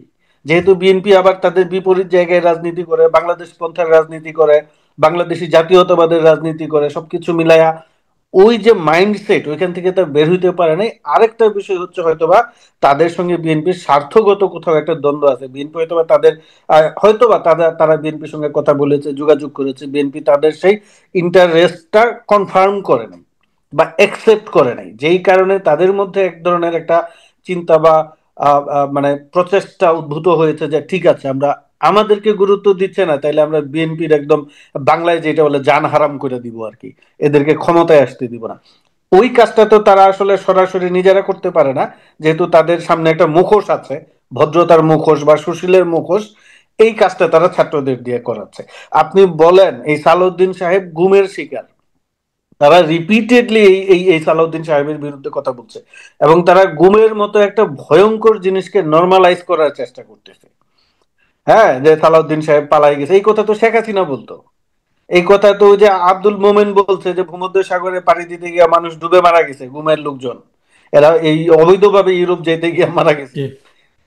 এই কথাগুলি কিন্তু তারা বলতেছে, এবং এইটা আমার কাছে মনে হচ্ছে যে একটা শক্তি, এরা সংখ্যায় ছোট হইতে পারে কিন্তু এরা এদের উপর ভর করছে, এবং এই যে আমাদের যে ডিস্টেবিলাইজেশন করা, আমাদের আমাদের কন্ডিশনকে, সিচুয়েশনকে ডিস্টেবিলাইজ করা, সেটা তারা করতেছে আমার মনে হয়। ওকে। আচ্ছা ভাই, এখন সাদি, আমি একটু কিছু ইনপুট দিতে চাইতেছি হ্যাঁ বলুন। আর কি। ভাই মারুফ ভাই যেটা লাস্টে বললেন সেটার সাথে আমি সম্পূর্ণ রকমের একমত, যে এনসিপির ভেতর, বা আমি তো সেটা আজকে এই জন্য বললাম যে হচ্ছে এক প্রবাসী পীর হইলো এখন দেশের ছদ্ম প্রধান উপদেষ্টা হয়ে গেছে, এরকম একটা ভাব মনে হইতেছে চারপাশের দিকে তাকায়। সো এখন মাঝখানে এই রন্টি ভাই একটা ইন্টারেস্টিং কথা বলছিলেন যে এই মৃত সংখ্যা নিয়ে আর কি, যেটা নিয়ে আমার নিজেও পার্সোনালি খুব স্কেপটিসিজম আছে। এখন ইস্যুটা হইতেছে কি, হ্যাঁ আওয়ামী লীগ বাজারে প্রচুর গুজব গুজব ছড়াইতেছে, এন্ড ইন্টারেস্টিংলি এই প্রথম গুজবটা আসছে এনসিপি থেকে। তো এইটা এনসিপির বা এনসিপি অ্যালাইন লোকজনের থেকে আসছে। এটা তখনকার আমার যেটা ধারণা যে এই জিনিসটাকে ওয়াকারের এগেন্সে চ্যানেল করে দেওয়ার একটা অ্যাটেম্প ছিল, যাতে ভাই যে ভাই যেটা বললেন, মারুফ ভাই যেটা বললেন, এনটি আর্মি একটা সেন্টিমেন্ট তৈরি করার। মানে আর্মির প্রতি আমার আলাদা কোনো মাহাত্ম নাই, কিন্তু since I have for for democracy through out my life, আমি কোনো সেনা শাসন বা ছদ্মবেশী সেনা শাসনের পক্ষে না। আর লাস্টে বাংলাদেশ যখন এইসব জিনিস দেখছে 1/11-এর সময়, তখন বাংলাদেশের একদম 12টা বাজে ছেড়ে দিছে আর্মি। আমি আর্মিরা 2% বিশ্বাস করি না। কিন্তু এট দ্য সেম টাইম ইস্যুটা হইতেছে যে এরকম একটা আর্মির সাথে একটা কোলিশন করছে যাওয়ার পর একটা অরাজকতা তৈরি হবে, সেই অরাজকতা থেকে বাংলাদেশের যে গণতন্ত্রের পক্ষে যে পুনর্যাত্রা, সেটা ব্যাহত হবে। এটা খুবই ক্লিয়ার আলাপ। এখন আমার সমস্যা যেটা, আমি সেখানে আমার আবারও ফিরে যেতেছি সরকারের ব্যর্থতার এগেনস্টে। এই যে মানে গুজবটা কখন ছড়ায়? In absence of truth, in absence of clarity. আপনি আমার ইনফরমেশন দিবেন না, আমি স্পেকুলেট করব। আমার এমন এমন সব মানুষজন স্পট থেকে বলতেছে যে ভাই আমি অত লাশ নিজে দেখছি, অত দেখছি, আর ওদের আমি বিশ্বাস অবিশ্বাস করব না, কারণ আমি তাদের দীর্ঘদিন ধরে চিনি এবং তারা রিলায়েবল সোর্স। তো সাধারণ মানুষ, ইউনিভার্সিটির ছাত্র, ভলান্টিয়ার, তারা কেন হচ্ছে এসব উল্টাপাল্টা গুজব ছড়াবে আমার কাছে? তাই না? তারা ইনকনফিডেন্স যখন আমরা বলে ভাই আমি তো 40টা লাশ দেখছি, 50টা লাশ দেখছি, আমি 100 অ্যাম্বুলেন্স বের হয়ে যেতে দেখছি, তারা কিন্তু আসলে দেখছে, এটা আমি বিশ্বাস করি। ইউটিউব যেটা বললে সরকার মানে কনফার্ম করতে পারে না। সমস্যা হইতেছে কি, তোমার তো আমাদের বলতে সমস্যা নাই, এই government is very capable of doing PR, very capable of doing communication. This is a very weak government with a very good marketing. Press team হইতেছে সরকারের সমস্ত মানে অযোগ্যতারে সুন্দর করে প্যাকেজ করে পিআর এর মাধ্যমে ঠিক করে দিতেছে। এখন যখন ক্রিটিক্যাল মুভমেন্টে আমরা কেন কোনো ক্ল্যারিটি পাইতেছি না? আমার তো হইতেছে আমার দরকার, আমি তো একটা অ্যাগ্রিভ পার্টি এই জায়গায়। এখন যখন আমি কোনো ইনফরমেশন পাবো না, তখন আমি হইতেছে যে এই এসব গুজব আমার আঁকড়ে ধরতে হবে, তাই না?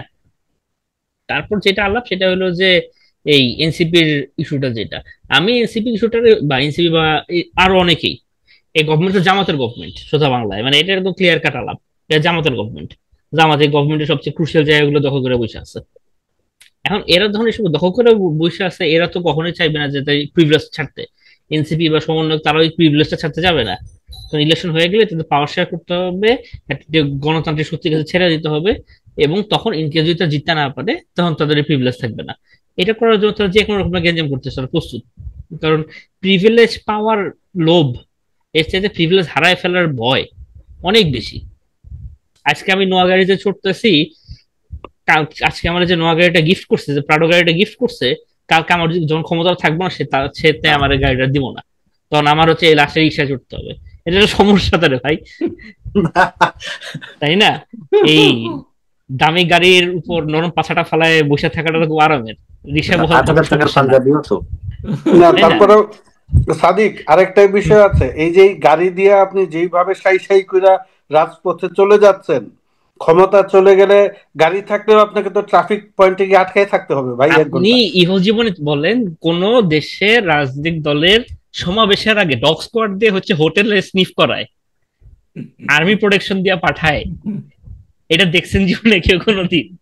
না না না। না তো। এবং মানুষ এতে দেখলে না বলে, ওদের ইমেজ মানুষ খুব দেখলে বলে, উজ্জ্বল হইতেছে, বুঝছো? মানুষ এরকম মানুষ তো খুব বেবি সমালোচনা সিট করে তো এইসব, মানুষ তো সমালোচনা করে এইসবের। একদম হীরার টুকরো সব। তুমি এখন আর্মির কান্দে চড়ে বলতে বিপদ, জনতার কাছে যাবা, জনতা তোমার এই গদিতে বসাইছে, তুমি এখন এপিসি দেয়া হচ্ছে সমাবেশে দাঁড়াও, তুমি জনতারে হচ্ছে জনতারে ওরা কেয়ার করলে তো, ওরা প্রাইভেট ইউনিভার্সিটি এটাতে পোলাপান্ডে পিটাইছে, ওদের ওদের দিয়া কি আশা করবো? ওদের বিরুদ্ধে কথা বলা শুরু করলে মানে আর কেউ থামাইতে পারবো না। না, এগুলো এই এনিওয়ে, ঘটনায় আমার হ্যাঁ থিওরিটা সরি, শুনছেন আমরা এটা ক্লোজিং, কেন এটা আমরা করে? সময়ের দিকে যেতেছি। সবার কাছ থেকে ক্লোজিং রিমার্ক, হ্যাঁ বলেন। এই ঘটনায় আমার থিওরিটা শুনছেন, আপনার কেন তারা ডগ স্কোয়াড আর সেনাবাহিনী এবং পুলিশ নিয়ে ঘোরাফেরা করে?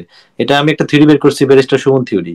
ব্যারিস্টার সুমন আমাদের এলাকার, তো সে ব্রিলিয়ান্ট মানুষ ছিল, স্টুডেন্ট ভালো ছিল, ছাত্রলীগ করতো, কিন্তু তার পারিবারিক কোনো রাজনৈতিক ঐতিহ্য নাই, মানে তার ফ্যামিলি থেকে রাজনীতিবিদ না, যে কারণে তার সিরিয়াসলি নেওয়া হইতো না, যে সে যে বলতো আমি রাজনীতি হইতে চাই, নেওয়া হইতো না।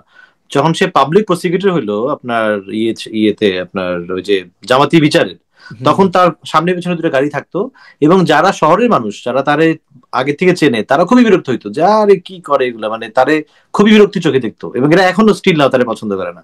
কিন্তু একদম গ্রামগঞ্জের যারা তার সম্পর্কে কোনো ধারণা নাই, তারা হঠাৎ করে ভাবা শুরু করছে যে ক্ষমতাবান লোক, ঢাকার লোক, খুব ভালো কথাবার্তা বলে, পুলিশ চারপাশে থাকে, সে সরকারি উকিল, prosecutor, he is a powerful man. এবং তারপরে যখন তারা ব্রিজ বানানো শুরু করলো, তখন ভাবলো যে না, ক্ষমতাবান লোক আমাদের জন্য কিছু করছে।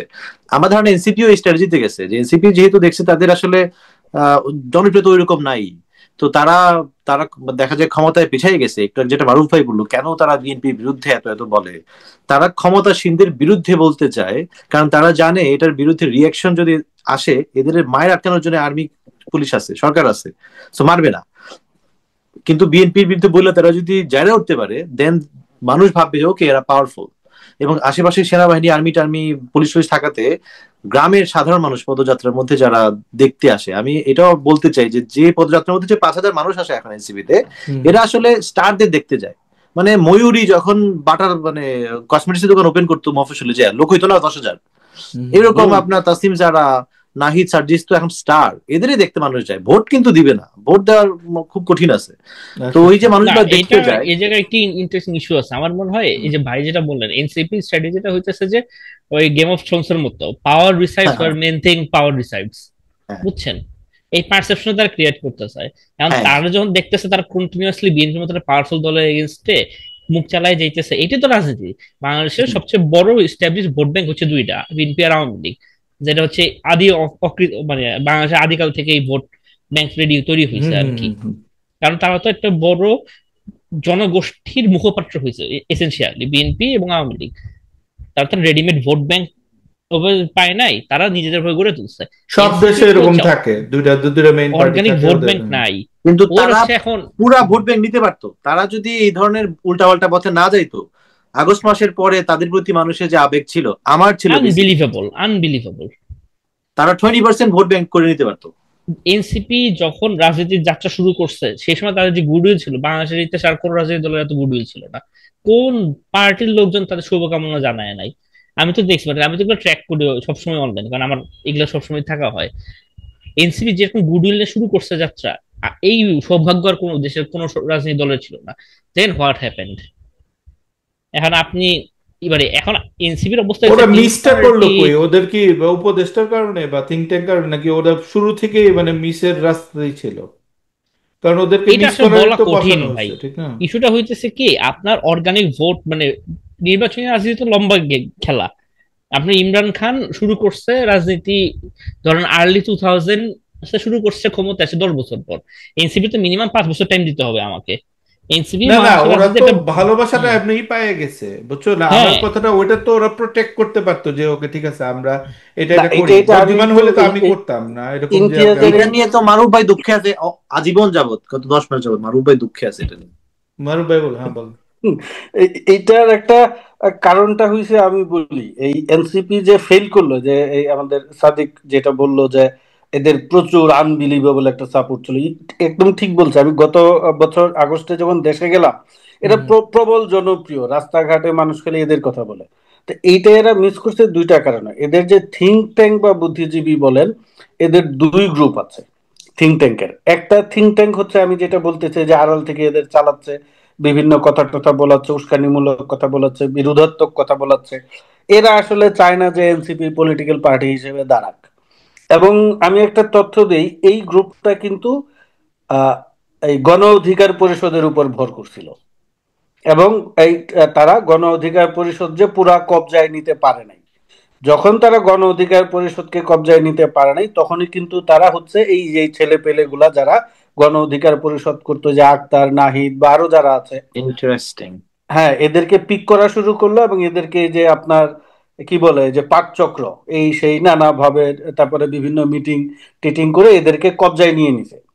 এই গ্রুপটার উদ্দেশ্য কিন্তু যে এনসিপি বা এটা গণ অধিকার পরিষদ যখন বুঝতে পারলো যে তাদের কাঁধে কেউ কেউ বন্দুক রেখে গুলি করতে চায়, এটা এটা একদম গণ অধিকার পরিষদের টপ লিডারশিপ আমাকে বলেছে। আমি যে ঘটনাটা বলছি এটা আমি বাইরে থেকে মানে ওদের মুখ থেকে শোনা, গণ অধিকার পরিষদের শীর্ষ নেতৃত্ব থেকে শোনা। তো যখন ওরা আর গণ অধিকার পরিষদের কাঁধে বন্দুক রেখে গুলি করতে পারলো না, দেন এই যে এটা এদেরকে পিক করছে। আচ্ছা ভাই মারুফ ভাই, একটু আমার একটা হ্যাঁ জিজ্ঞাসা আছে, এই ইনফরমেশনটা আমার কাছে অনেক নতুন লাগলো। এই যে ভিপি নূর কিন্তু আওয়ামী লীগের আমলে তার যে অসম্ভব জনপ্রিয়তা ছিল গ্রামে গঞ্জে, হি ওয়াজ ভেরি পপুলার।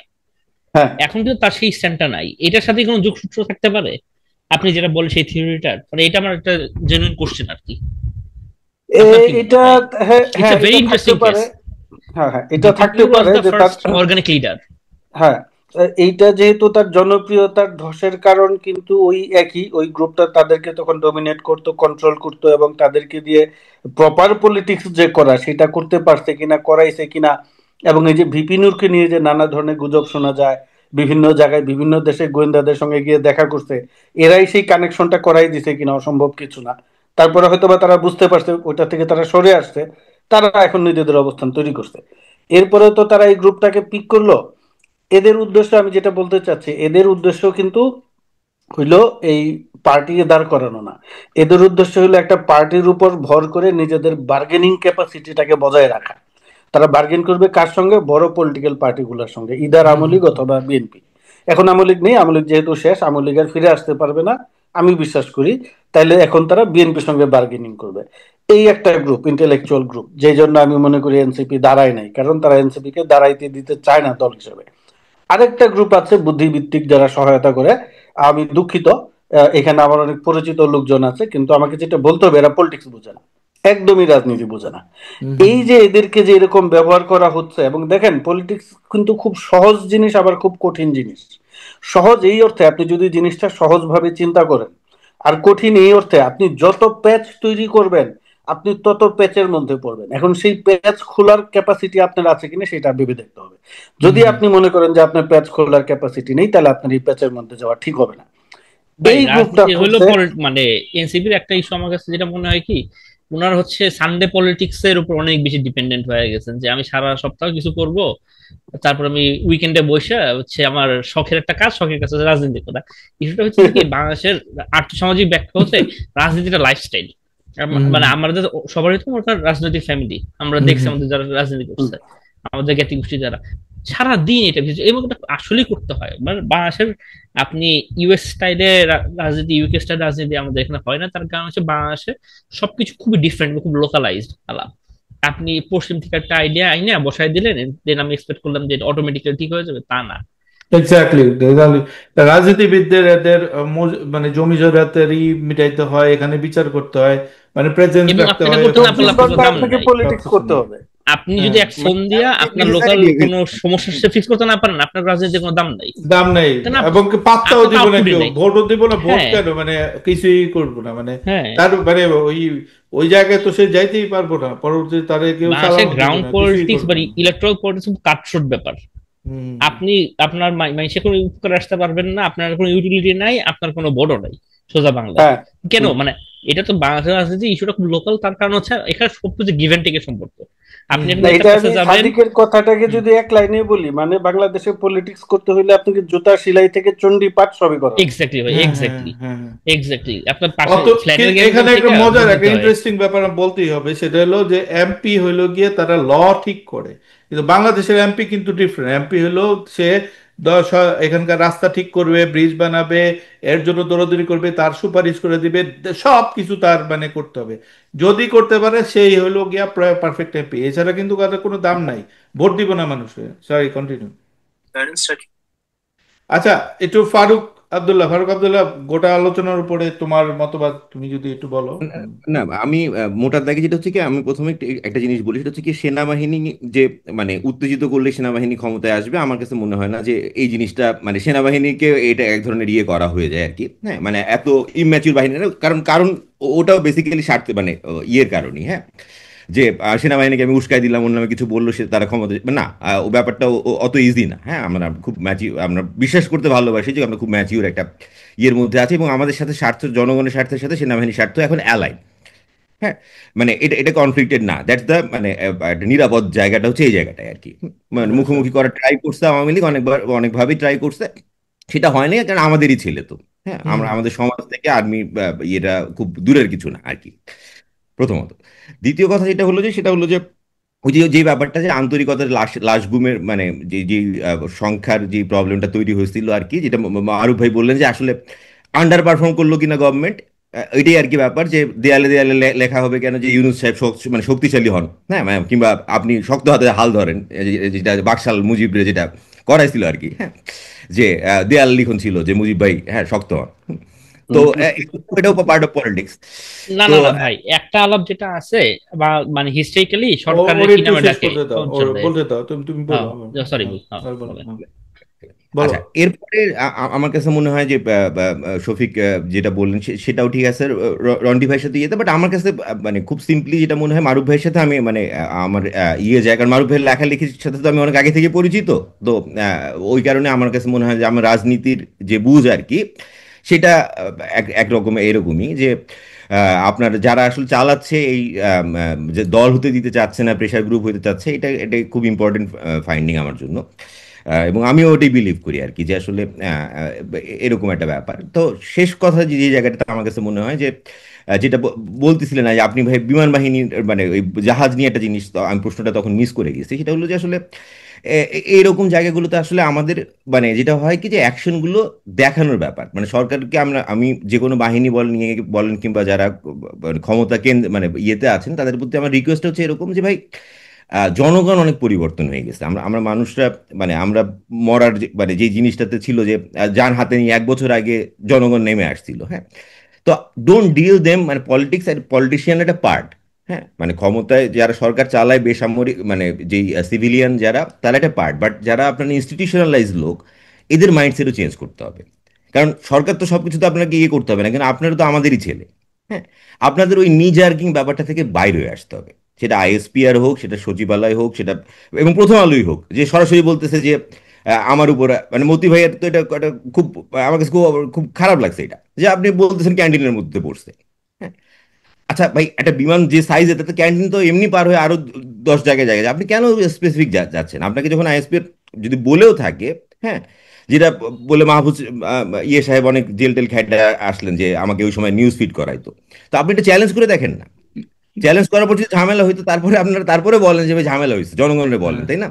তা আমাদের তো এখানে জায়গাটা হচ্ছে কি, আপনারা অটো অটো ইয়ে মোডে চলে গেছেন, আপনারা ওই আগের আগের মধ্যেই আসেন, আপনি চ্যালেঞ্জ করতেছেন না। তো করার পর যদি কোনো রকম ইয়ে আসে তখন জানান আমাদেরকে।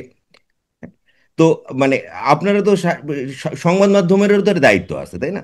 মানে এই সংবাদ হ্যাঁ, তোমার যদি দিয়ে পাঠায় থাকে, তুমি তো ঠিক সেই আছে। জানতার আন্ডারে নেয় আর কি। হ্যাঁ, তো এই আর কি আমার বক্তব্য আর থ্যাংক কি। ইউ ফারুক, খুব ভালো বলছো, খুব ভালো লাগছে।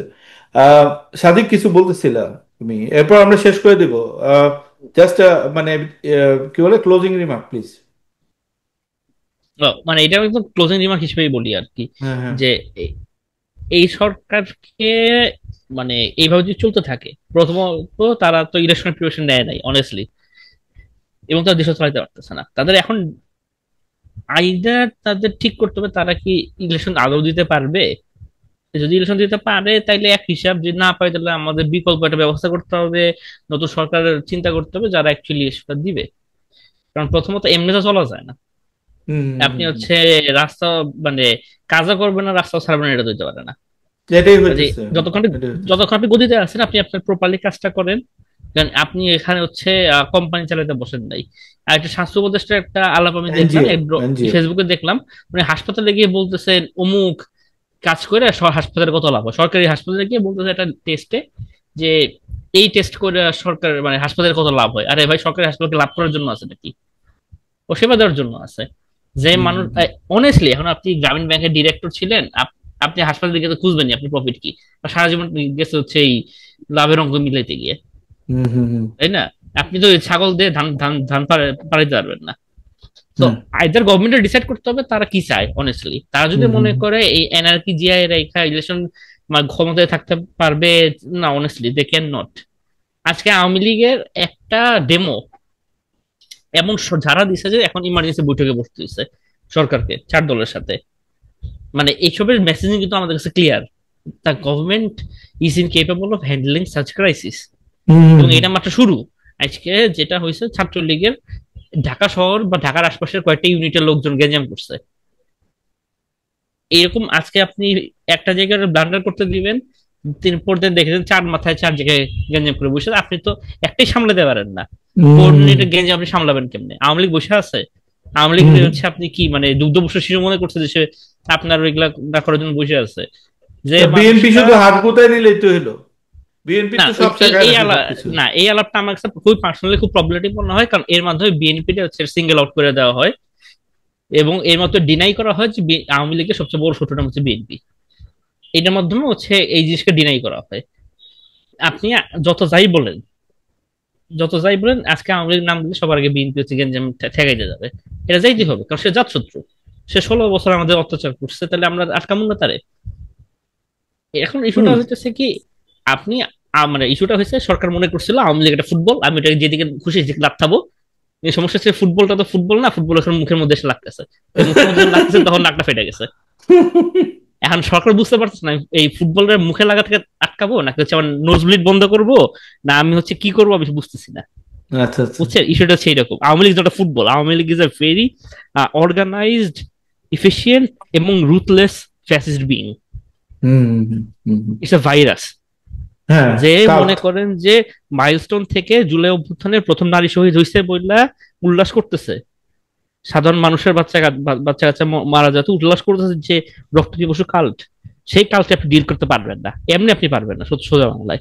এবং আপনি যে পারবেন না এটা আপনার বোঝা উচিত অনেস্টলি। এবং at this point you should understand what to do now. এরকম জেদ ধরে আর কয়দিন, জি, তাই না? ঠিক আছে। সাদিক, তুমি, তোমার শার্পনেস অনেক বাড়ছে, থ্যাংক ইউ সো মাচ। মানে আসলে খুব ভালো লাগলো আজকে আলোচনাটা, অত্যন্ত ভালো হয়েছে। আম, রন্টি ভাই, একটা কোয়েশ্চেন করি, বাট এটা দিয়ে আপনি ক্লোজ করেন। সেটা হুম হলো হুম যে, হুম। যেটা সাদিককে জিজ্ঞেস করতেছিলাম, যে বিএনপি, এটা আমার অবজারভেশন এবং সবাই এগ্রি করবেন, বাট জানি না, আমার ধারণা মতে বিএনপি ঠেকায় রাখছে আওয়ামী লীগকে ওয়ার্ডে ওয়ার্ডে, সব জায়গায়, পাড়া মহল্লা, সব জায়গায় যেখানে যেতেছে। এটা সরকারের পক্ষে পুলিশ টুলিশ দিয়ে, সেনাবাহিনী দিয়েও পাওয়া সম্ভব না। বিএনপির হাত আছে বলে বিএনপি সরকারকে স্টেবল রাখছে। অথচ আমরা সেই শুরু থেকে বলেছি এগুলো, বা অনেকবার বলছি, এখন আবারও বলতেছি রিপিটেডলি, যে বিএনপি সরকারকে এত হেল্প করতেছে, অথচ বিএনপি কে ক্ষমতায় না আনতে এবং বিএনপি যতভাবে করা সম্ভব তাদেরকে নোংরা অ্যাটাক করে, তাদেরকে পার্সোনাল অ্যাটাক করে, তাদেরকে পার্টিকে মানে ডিমোরালাইজ করে, তাদের বিরুদ্ধে প্রোপাগান্ডা করে, তাদের বিরুদ্ধে এমন কোনো অস্ত্র আমি দেখিনি গত 10 মাসে তারা করেনি। এরপর বিএনপি কেন বলবে না যে ওকে ঠিক আছে আমরা হাত তুলে নিলাম, পারলে চালা দেশ। মানে আমি বিএনপি হলে আমি এটাই করতাম। আপনার জন্য প্রশ্ন রইল, এটা বলেন, এটা দিয়ে না, ক্লোজ করি। বিএনপি তো এটা করবে না, মানে বলবে না এটা যে আমি হাত গুটাই নিলাম, কিন্তু এটা প্রুভেন হয়ে যায় আর কি। না, এটা বলার সরকার, দরকার কি? আপনি কইরা দেখাবেন, হ্যাঁ, আপনার বলার দরকার নেই তো। সরকার এবং এনসিপি এরা খুব নাইভ লোকজন ছিল আর কি। তারা ভাবছিল যে সাদিক ভাই যেটা বললো সেটাই, যে আওয়ামী লীগ ফুটবল এবং আওয়ামী লীগের যে প্লেয়ার গুলো রয়ে গেছে লোকালি, এদেরকে আমরা সাথে নিয়ে নিব বিএনপির বিরুদ্ধে কম্পিট করার জন্য। এবং আপনার কথাও 100% রাইট। এই যে আওয়ামী লীগ এখন শক্তিশালী না বাংলাদেশে, কোথাও এই যে গোপালগঞ্জে গেল এনসিপি, আওয়ামী লীগ দেখা গেল যে কয়েক হাজার, মানে 10-20 হাজার মানুষজন হামলা করছে। What hmm is hmm the root cause of power? ওইখানেও তো পুলিশ ছিল, আর্মি ছিল। পাওয়ার হচ্ছে যে গোপালগঞ্জে তাদেরকে কনফ্রন্ট করার মতো কেউ নাই, শক্তিশালী কেউ নাই, তাদেরকে এসে মারবে বা আটকাবে এরকম কেউ নাই। দ্যাট মিন, দেখেন আওয়ামী লীগ পুলিশ আর্মিকে খুব খুব একটা পরোয়া করতেছে না গোপালগঞ্জে, তাহলে বাদ বাকি দেশে কেন করে? কারণ তাদের বিপরীতে একটা ফোর্স তৈরি আছে, বিএনপি। এবং হুম বিএনপির সাথে যদি আওয়ামী লীগ বিএনপির সাথে মারামারি করতে যায় এখন কোনো একটা জেলা শহরে, সাধারণ সমস্ত মানুষ বিএনপি পক্ষেই থাকবে, কারণ আওয়ামী লীগ এখন জাতীয় শত্রু। তো BNP is a big fact. BNP যদি কালকে ধরেন আপনি, ট্রাম্প একটা বোমা মারলো, ইউনূস সাহেব ফোন করে বললেন ট্রাম্প একটা বোমা মেরে দিল, একটা রাসায়নিক বোম, যেটা শুধুমাত্র যারা বিএনপি করে তারাই মারা যাবে, বা বিএনপি যারা লিডার তারা মারা যাবে, then the next day Awami League will capture the whole country again. এটা আটকানো খুব মুশকিল হবে। কারণ এখন ইতিমধ্যে প্রমাণিত যে জুলাই অভ্যুত্থানে যত সাহসী ছেলে পিলে ভিডিও টিডিও যত দেখা গেছে, সমস্ত পোলাপান বিএনপির। আমি যেটা এক্স্যাক্টলি। কোয়েশ্চেন রেজ করেছিলাম, জামায়াতের লোকজন এত বেশি আপনার অনলাইন কন্ট্রোল করে, এরা এত বেশি ফুটেজ খোর, এদের একটা ফুটেজ পাওয়া যায় না কেন? দ্যাট মিন তারা ছিল না, তারা মানে তারা নিরাপদ তো দূরত্বে ছিল। ছাত্রলীগের ভিতরে ছিল। হ্যাঁ, ভিতরে ছিল। তো এই কারণে এখন দেখেন লুঙ্গির তলে আজকের ছিল। বিএনপি প্রত্যেকটা ক্রাইসিস যেটা সরকার এখন করতেছে, এটা সাদিক ভাই রাগ করবে কারণ সাদিক ভাই ডেডিকেটেড বিএনপি, এটা বিএনপি প্রফিট হয়, বিএনপির পকেটে যায়। আমরা অনেকে বলতেছেন যে বিএনপির ভোট কমে, যে কোনো ক্রাইসিসে ভোট কমে, কিন্তু না, বিএনপির ভোট বাড়তেছে আস্তে আস্তে। প্রত্যেক ক্রাইসিসে বিএনপি লাভবান হচ্ছে আসলে সরকার প্রত্যেকটা ব্লান্ডারে, গোপালগঞ্জের ব্লান্ডারে। সাধারণ মানুষ যারা নট ফার রাইট গ্রুপ, যারা সাধারণ মানুষ, তারা আবার ভয় পাইছে যে দেখো আওয়ামী লীগের পশুরা কিন্তু সারা দেশে এরকম করতে পারে, আটকাবে কে? বিএনপি। সো বিএনপির প্রতি একটা সফট সাপোর্ট গেছে অলরেডি কিছু মানুষের, যারা ফার রাইট, যারা যারা জামায়াত ইসলামী বা একদম মানে ফার রাইট, এরা তো মানে কেমত হয়ে গেলেও বিএনপির পক্ষে যাবে না, তাই না? কিন্তু সাধারণ মানুষ যারা আছে সুইং, এরা প্রত্যেকটা ইনসিডেন্টে বিএনপির পক্ষে যায়। এখনো যে ঘটনাটা ঘটলো বাংলাদেশে, যে আপনার প্লেন ক্রাশ হলো এবং একটা ক্রাইসিস তৈরি হইলো, সরকার ভালোভাবে ম্যানেজ করতে পারলো না, মবের একটা বিষয় আসলো, সচিবালয় ভাঙচুর হইলো, জামাত ইসলামের আমির ফুটেজ হইলো, ওটা তো বিএনপি পক্ষেই গেছে। বিএনপি এখন মানুষের চোখে একটা আপাত দৃষ্টিতে অন্য সবার চেয়ে দায়িত্বশীল এবং মধ্যপন্থী দল হিসেবে নিজেকে আস্তে আস্তে স্টাবলিশ করতেছে। এবং আপনি যেটা বললেন যে বিএনপি যদি সরকারে বলে আমরা আর আওয়ামী লীগ আটকাবো না, এটা এনসিপি চায় এটা প্রতিষ্ঠিত করতে যে বিএনপি যদি ক্ষমতায় আসে এক সময়, এরা তো আওয়ামী লীগের বিরুদ্ধে আগ্রাসী না, এরা আওয়ামী লীগকে জায়গা করে দিবে। এবং এই কনসেপশনটা কিছু মানুষের মধ্যে আছে যে বিএনপি উগ্রপন্থী না, এনসিপি একটু উগ্রপন্থী, আওয়ামী লীগের বিরুদ্ধে, বিএনপি ক্ষমতায় গেলে আওয়ামী লীগের জায়গা করে দিবে।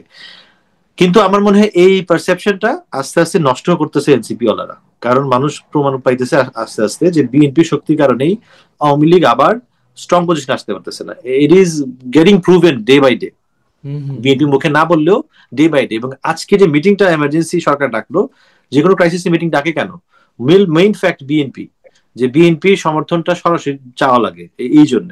তো আবার মারুফের কথায় প্রসঙ্গে আসি যে এতই যদি বিএনপির সমর্থন লাগে বড় দল হিসেবে, সেই ক্ষেত্রে কেন কথা বলার সময় বিএনপিকে এত এত ছোট হিসেবে দেখানো হয়, চাঁদাবাদ হিসেবে দেখানো হয়, এবং বিএনপি ঠেকানোর জন্য সর্বশক্তি নিয়োগ করা হয়? এটা আই ডোন্ট নো, মানে এটা এটা এটা মানে জানি না এটা কেন, মানে কেন এটা এটা এটা এন্টি বিএনপি গোষ্ঠী তৈরি হয়েছে একটা, এটা হচ্ছে সমস্যা, যারা একটা এন্টি বিএনপি ফোর্স তৈরি করতে চায় হয়তো। এটা আগে থেকেই ছিল। যাই হোক, থ্যাংক ইউ রন্টি ভাই, খুব সুন্দর আলোচনা, থ্যাংক ইউ। আমার ভাই ক্লোজিং থট। না, ক্লোজিংটা হচ্ছে আমি যে রন্টি যেখানে শেষ করলো ওইখান থেকে শুরু করি। উনি যেটা বলতে চাচ্ছেন যে এতই যদি বিএনপির সাপোর্টার লাগে তাহলে বিএনপির এত বিরোধিতা কেন? কারণ হচ্ছে সরকারের বিভিন্ন ফ্র্যাকশন আছে।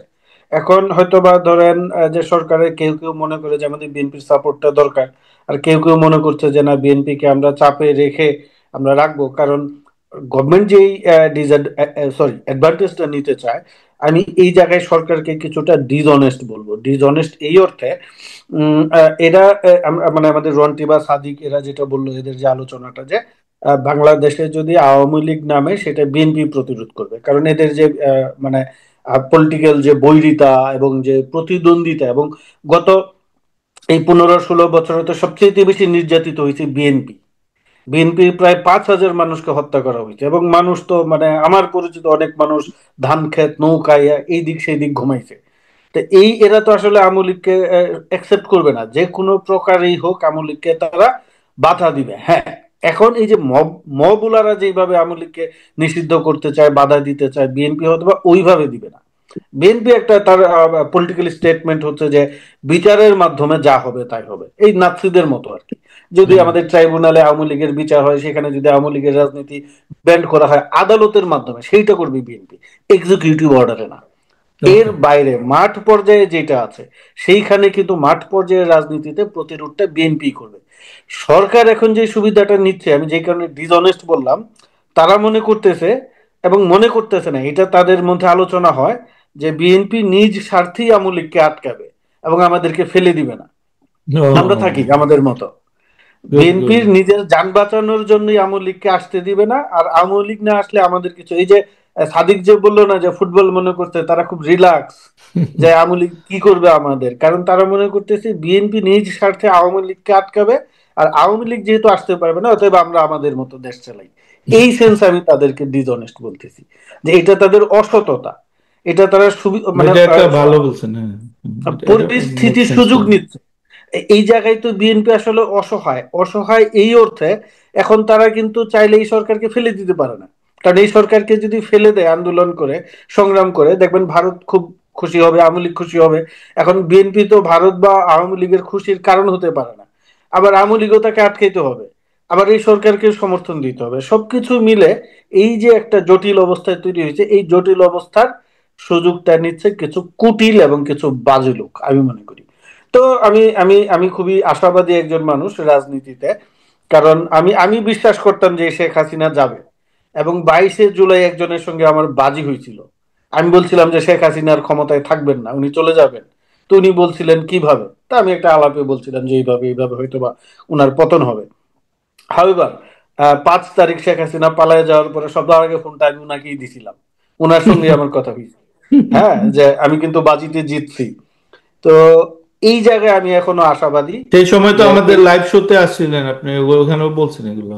হ্যাঁ, তো আমি এখন আশাবাদী যে এই যে জটিল অবস্থার কথা বললাম, এইটা মনে হয় খুব বেশি দিন থাকবে না। এই সরকারেরও খুব একটা মানে এদের হুঁশ ফিরবে। এবং আমি এবং একটা জিনিস আমি বলি, আমরা যদি খোলামেলা ভাবে বলি, এই সরকারের সঙ্গে কেউ নাই। সেনাবাহিনী ডিসেম্বরের মধ্যে নির্বাচন চায়, বিএনপি ডিসেম্বরের মধ্যে নির্বাচন চায়, পুলিশের যে হাই আপস আছে পুলিশ নির্বাচন চায়। আমি গতকালও সেটা চায়। পুলিশের কয়েকজন কর্মকর্তার সঙ্গে কথা বলেছি, ব্যবসায়ীরা নির্বাচন চায়, আমলারা নির্বাচন চায়, সবাই নির্বাচন চায়। নির্বাচন চায় না কে? কেবল জামায়াতে ইসলামী এবং এনসিপি। এই দুইটা এই দুইটা দলকে সঙ্গে নিয়ে সরকার খুব বেশি দিন সার্ভাইভ করতে পারবে না। এখন চিন্তার বিষয় হচ্ছে যে এই সরকার কি সসম্মান নিয়ে ক্ষমতায় থেকে বিদায় নিবে, নাকি ওই যে আজকে দুই উপদেষ্টা সহ প্রেস সচিব মাইলস্টোনের পিছনের দরজা দিয়ে পালাই আসছে, এরকম পালাই যাবে, এটা আসলে তাদের ঠিক করতে হবে। এটা তো খুব একটা অনাকাঙ্ক্ষিত ঘটনা, এটা পলিটিক্যাল সরকারের লোকজন জনতার প্রতিরোধের মুখোমুখি হয়, বাধার মুখোমুখি হয়, এদিক সেদিক দিয়ে পালায় যায়, সেটা আমরা কিছু মনে করি না। ধরেন আপনি খেয়াল আছে বিএনপির এক এমপি কে ডেমরায় যে দৌড় দেওয়ানো হয়েছিল, দৌড় সালাউদ্দিন বলে যাকে, সালাউদ্দিন ভাই ডেমরার। এগুলো আসলে পলিটিক্যাল গভর্নমেন্ট এরকম হয়, প্রতিপক্ষ ধাওয়া দিবে, এই দিবে সেই দিবে। ভাই এই অন্তর্বর্তী সরকার তো একটা ভদ্রলোকের সরকার, সুশীলদের সরকার। এই সরকারের সদস্যদের কেন পিছনের দরজা দিয়ে পালায় আসতে হবে? এটা খুবই অনাকাঙ্ক্ষিত, দুঃখজনক একটা ঘটনা।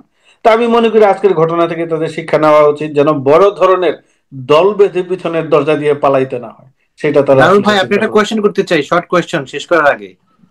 জি জি জি, এই যে বল। টক শো গুলোতে বাংলাদেশের কয়েকজন লোক, ব্যারিস্টার ফুয়াদ, আমাদের জামায়াতের মাসুদ, নতুন যে আমদানি গালিব, এরা যারা টক শোতে যায়, এরা একটা প্রসঙ্গ আসলে খুব উত্তেজিত হয়ে বলে, একদম ক্লিয়ারলি উপস্থাপককে থামায় বলে যে এই সরকারের যে ম্যান্ডেট, এটা কোনো নির্বাচিত সরকারের নাই, বাংলাদেশের ইতিহাসে এর চেয়ে বেশি ম্যান্ডেট নাই, পৃথিবীর ইতিহাসে এর চেয়ে বেশি ম্যান্ডেট পাইছি এরকম কোনো রেকর্ড নাই। এই দেশের এই অন্তর্বর্তী সরকারকে সমর্থন দিয়েছে দেশের 90% মানুষ। তো আজকে যে ঘটনা ঘটলো, এই তিন উপদেষ্টারে এমন ভাবে ঘিরে ধরলো মানুষ, পেছন দিকতে পালা যেতে হলো, এটাতে কি এই যে বয়ান ম্যান্ডেট 90%, এটা কি একটু হেরফের হয়েছে মনে করেন? না না, এই যে তারা যে কথাটা বলে যে এই আমাদের এত ম্যান্ডেট আছে, ওই ম্যান্ডেট, মিথ্যা কথা, টোটালি একদম মিথ্যাচারিতা। আপনি বিপ্লব পরবর্তী সরকার কখনো শতভাগ ম্যান্ডেটের হয় না। এইখানে বিএনপির সমর্থন আছে, জামায়াতের সমর্থন আছে, এনসিপির সমর্থন আছে, আমাদের সমর্থন আছে, কিন্তু তার মানে তো এই না যে আমরা সরকারের সব সিদ্ধান্তে একমত। বুঝাইতে পারলাম? এই সরকারের তো সব সিদ্ধান্তে আমরা বিএনপি একমত না, জামায়াত একমত না, এনসিপি একমত না। তাহলে তারা যেটা বলে যে 90% মানুষের ম্যান্ডেট আছে, এটা প্রুভেন না। এটা তারা কিভাবে বলে? এইটা তারা বলে যেটাই যে তাসনিম খলিল যে তারেক ইন্টারভিউ বলছে যে ভার্চুয়ালি এটা জামাতের সরকার। এই জন্যই আপনি দেখবেন এই জামাত ঘেঁষার লোকজন কিন্তু বলে যে আমাদের ম্যান্ডেট আছে, আমাদের ম্যান্ডেট আছে, কারণ তারা এই জিনিসটাকে লেজিটিমাইজ করতে চায়, এই সরকারের সিদ্ধান্তটাকে বৈধ, মানে সম্মতি উৎপাদন করতে চায় এক ধরনের। এই কারণে তারা বলে যে এই যে আপনি যেটা বললেন, তাদের যদি ম্যান্ডেট থাকতো তাহলে তো পিছনের দরজা দিয়ে যাওয়া লাগতো না। এইখানে এই মাইলস্টোনে গিয়ে যারা বিক্ষোভ করছে সব কি আওয়ামী লীগ? আওয়ামী লীগ কে এতই শক্তি ফিরে পাইলো যে একেবারে হাজার হাজার মানুষ নিয়ে গিয়ে আজকে আপনার এই সচিবালয়ের দরজা ভেঙে ঢুকছে? ছিল, আওয়ামী লীগ সেখানে ছিল, অবশ্যই উস্কানি দিছে, সন্দেহ নাই। নারায়ণগঞ্জ থেকে আওয়ামী লীগের লোকজন এসেছে, আমরা নারায়ণগঞ্জের বিএনপির লোকজনের কাছ থেকে শুনলাম, ওরা ছবি দেখে বলেছে যে ভাই এই ছাত্রলীগ করে, আওয়ামী লীগ করে। 2,500 থেকে আসছে, ধনিয়া থেকে আসছে। কিন্তু তারপরেও কিন্তু এই আন্দোলনেও কিন্তু মানুষ, সাধারণ মানুষের ছিল, এই সরকারের উপর ক্ষোভ বাড়তেছে। তাদেরকে কোনো ম্যান্ডেট দেওয়া হয় নাই, তাদেরকে রাষ্ট্র পরিচালনা করে একটা নির্বাচন আয়োজনের অনুমতি দেওয়া হয়েছে। আমি বলবো permission, not mandate. Perfect, thank you. Faruk, closing remark please. না ভাই, আমার কাছে আমি মারুফ ভাইয়ের সাথে বেসিক্যালি মানে ইয়ে জানাচ্ছি যে এই সরকার আসলে ম্যান্ডেট তো প্রশ্নই আসে না, মানে মানে ওটা ওরা হারায় ফেলছে ইমিডিয়েটলি। কারণ সরকারের পর আমাদের ট্রুথ রিকনসিলিয়েশন থেকে শুরু করে যে জিনিসগুলোর উপর ম্যান্ডেট তো আসলে হাওয়াই কিছুর উপর দেয়া না, হ্যাঁ। দেয়ার উপর কাহিনী হচ্ছে আমরা তো মানে ফিডেল ক্যাস্ট্রোর আন্ডারে ইয়ে করি না, ইউনুস সাহেব আর ফিডেল ক্যাস্ট্রো তো এক মানুষ না, তাই না? তো আমরা তো আন্দোলন মানে ইয়ে করা হচ্ছে আপনার পরবর্তী কাজ কি হবে। সো আমরা শুনছি নোবেলে শান্তিতে নোবেল পাওয়ার লোকজন তাহলে আসলে ট্রুথ রিকনসিলিয়েশন ইয়ে করছেন, তো এইটাই করবেন মনে হয় এসে। তো পরে গিয়ে দেখছি যে না, এটা এক ধরনের ম্যানেজমেন্টের ব্যাপার। তো যার কারণে ম্যান্ডেটের কথা ওনাদের ভুলে যাওয়া, মানে পলিটিক্যাল এই সব শব্দগুলো ফরাদ ভাই শিখাইছেন তো, মজা। ফরাদ ভাইয়ের কাছে শেখার শব্দগুলো আসলে এই আর কি একটা ট্র্যাজেডি আর কি। তো যাই হোক, ওটা আমার কাছে মনে হয় যে ওই ম্যান্ডেট ভুলে যে আসলে আসলেই এটাকে মানে আন্ডার পারফর্ম করার কোনো দরকার নেই। মানে ইয়ে দলগুলোর মানে ক্ষমতায় যারা উপদেষ্টা যারা আছেন, ইলেকশন লেট ইট বি, মানে লেট ইট বি। হ্যাঁ, এটা নাহলে মানুষ নিয়েই ছাড়বে। এটা যত সম্মানজনকভাবে নিতে পারেন, এটা একটা ব্যাপার। আর দ্বিতীয় কথা হচ্ছে গিয়ে যে আমার কাছে আরেকটা শেষ শেষ কথা হচ্ছে এরকম, সেটা হলো যে মানে এত দ্রুত মানে ছাত্রদের মানে তোমাদের মানে ওনাদের সামনে যেই যারা মাহফুজ বলেন ইয়ে বলেন অনেক বড় সময় পড়ে আসছে। হ্যাঁ, এখন গড়াই অনেক বেশি না। সো মানে এত হারি হওয়ার কিছু নাই। হ্যাঁ, ইয়ে আপনারা অলরেডি ক্ষমতার কাছাকাছি থাকা শিখছেন। হ্যাঁ, রাজনীতিতে আসেন, ইউ আর ওয়েলকাম। হ্যাঁ, বাট এত শর্টকাট খুঁজেন না অ্যাকচুয়ালি, সেটা খারাপ হবে। আর শেষ কথাটা হলো যে মাইলস্টোনের যেই মানে ইয়ে, আমি সবাইকেই বলবো যে আসলে বিশেষ করে সাদিক যে যে যিনি আছেন, খুব স্বাভাবিক ব্যাপার, আপনাদের বয়সটাও এরকমই, এতে যে মানে ওই রকম অত মানে মানে এটা এটা হ্যাপেন, এই বাংলাদেশে এটা ঘটতে থাকবে ভাই। হ্যাঁ, তো আপনারা যে কোনো কিছু হলে একটু দায়িত্বশীল হওয়া, কিংবা ধরেন এই যে পক্ষ বিপক্ষ, আমরা এখন মানে সেনা, সামরিক বেসামরিক ওই জায়গায় অত অত জটিল হওয়ার কিছু জায়গায় নাই। খুব সহজভাবেই নেয়ার জিনিস যে আসলে আপনাদের মতো ছেলেরাই ইয়েতে আছে, ব্যারাকে আছে, আপনারা আছেন ইয়েতে। হ্যাঁ, সো ওই ডিস্টেন্সটা যেটা আওয়ামী লীগ তৈরি করে দিয়ে গেছিল, ওই ডিস্টেন্সটা ভাঙার কাজ আপনাদেরই আর কি। হ্যাঁ, তো যার কারণে আপনারাও ওই ওই ওই ইয়েটা রাখবেন অ্যাকচুয়ালি। হ্যাঁ, মানে ওই মানে কি বলা যেতে পারে যে মাইন্ডসেটটা। গ্রেসটা, গ্রেটনেস, মাইন্ডসেটটা, হ্যাঁ, এটা আপনাদের রাখতে হবে। তো দ্যাটস দ্যাটস অল অ্যাকচুয়ালি। জি। ভাই আহ, ছোট্ট একটু করে আমি ইন্টারাপ্ট করি, আমার হুম কথা যে শেষ হয়ে গেছে। এখন হচ্ছে কি, আমাদের এটা আধা জিনিসটা আসে হচ্ছে আমাদের ট্র্যাজেডি থেকে, বাকি আধা জিনিস আসে হচ্ছে মানে হতাশা থেকে আসলে। 'Cause সত্যিকার অর্থে 24 যারা আমরা আন্দোলন করছি, যেটা আমি কালকে রাত্রে বারবার লিখছি, যে আমরা তো এরকম কিছু আশা করি নাই। আমরা এই গভর্নমেন্টের আমরা আমাদের মতো করে ওন করছি এই প্রথম। And এরা যদি হচ্ছে আমাদের সাথে ফেয়ার না থাকে, এরা যদি আমাদের সাথে লুকাছাপা করে, এখন এরা যদি মনে করে যে আমাদের মানে এরা যদি অ্যাবসেন্ট হয়ে যায় যে কোনো ক্রাইসিসে, তো জিনিসটা আমাদের জন্য ডাবল কষ্টের। কারণ একখানে হচ্ছে আমাদের তখন হচ্ছে দেখা যায় যে এই আওয়ামী লীগের খোঁচা খাওয়া লাগে, যে এই লাউ ডেভেলপ করে এই পাইছিস তোরা।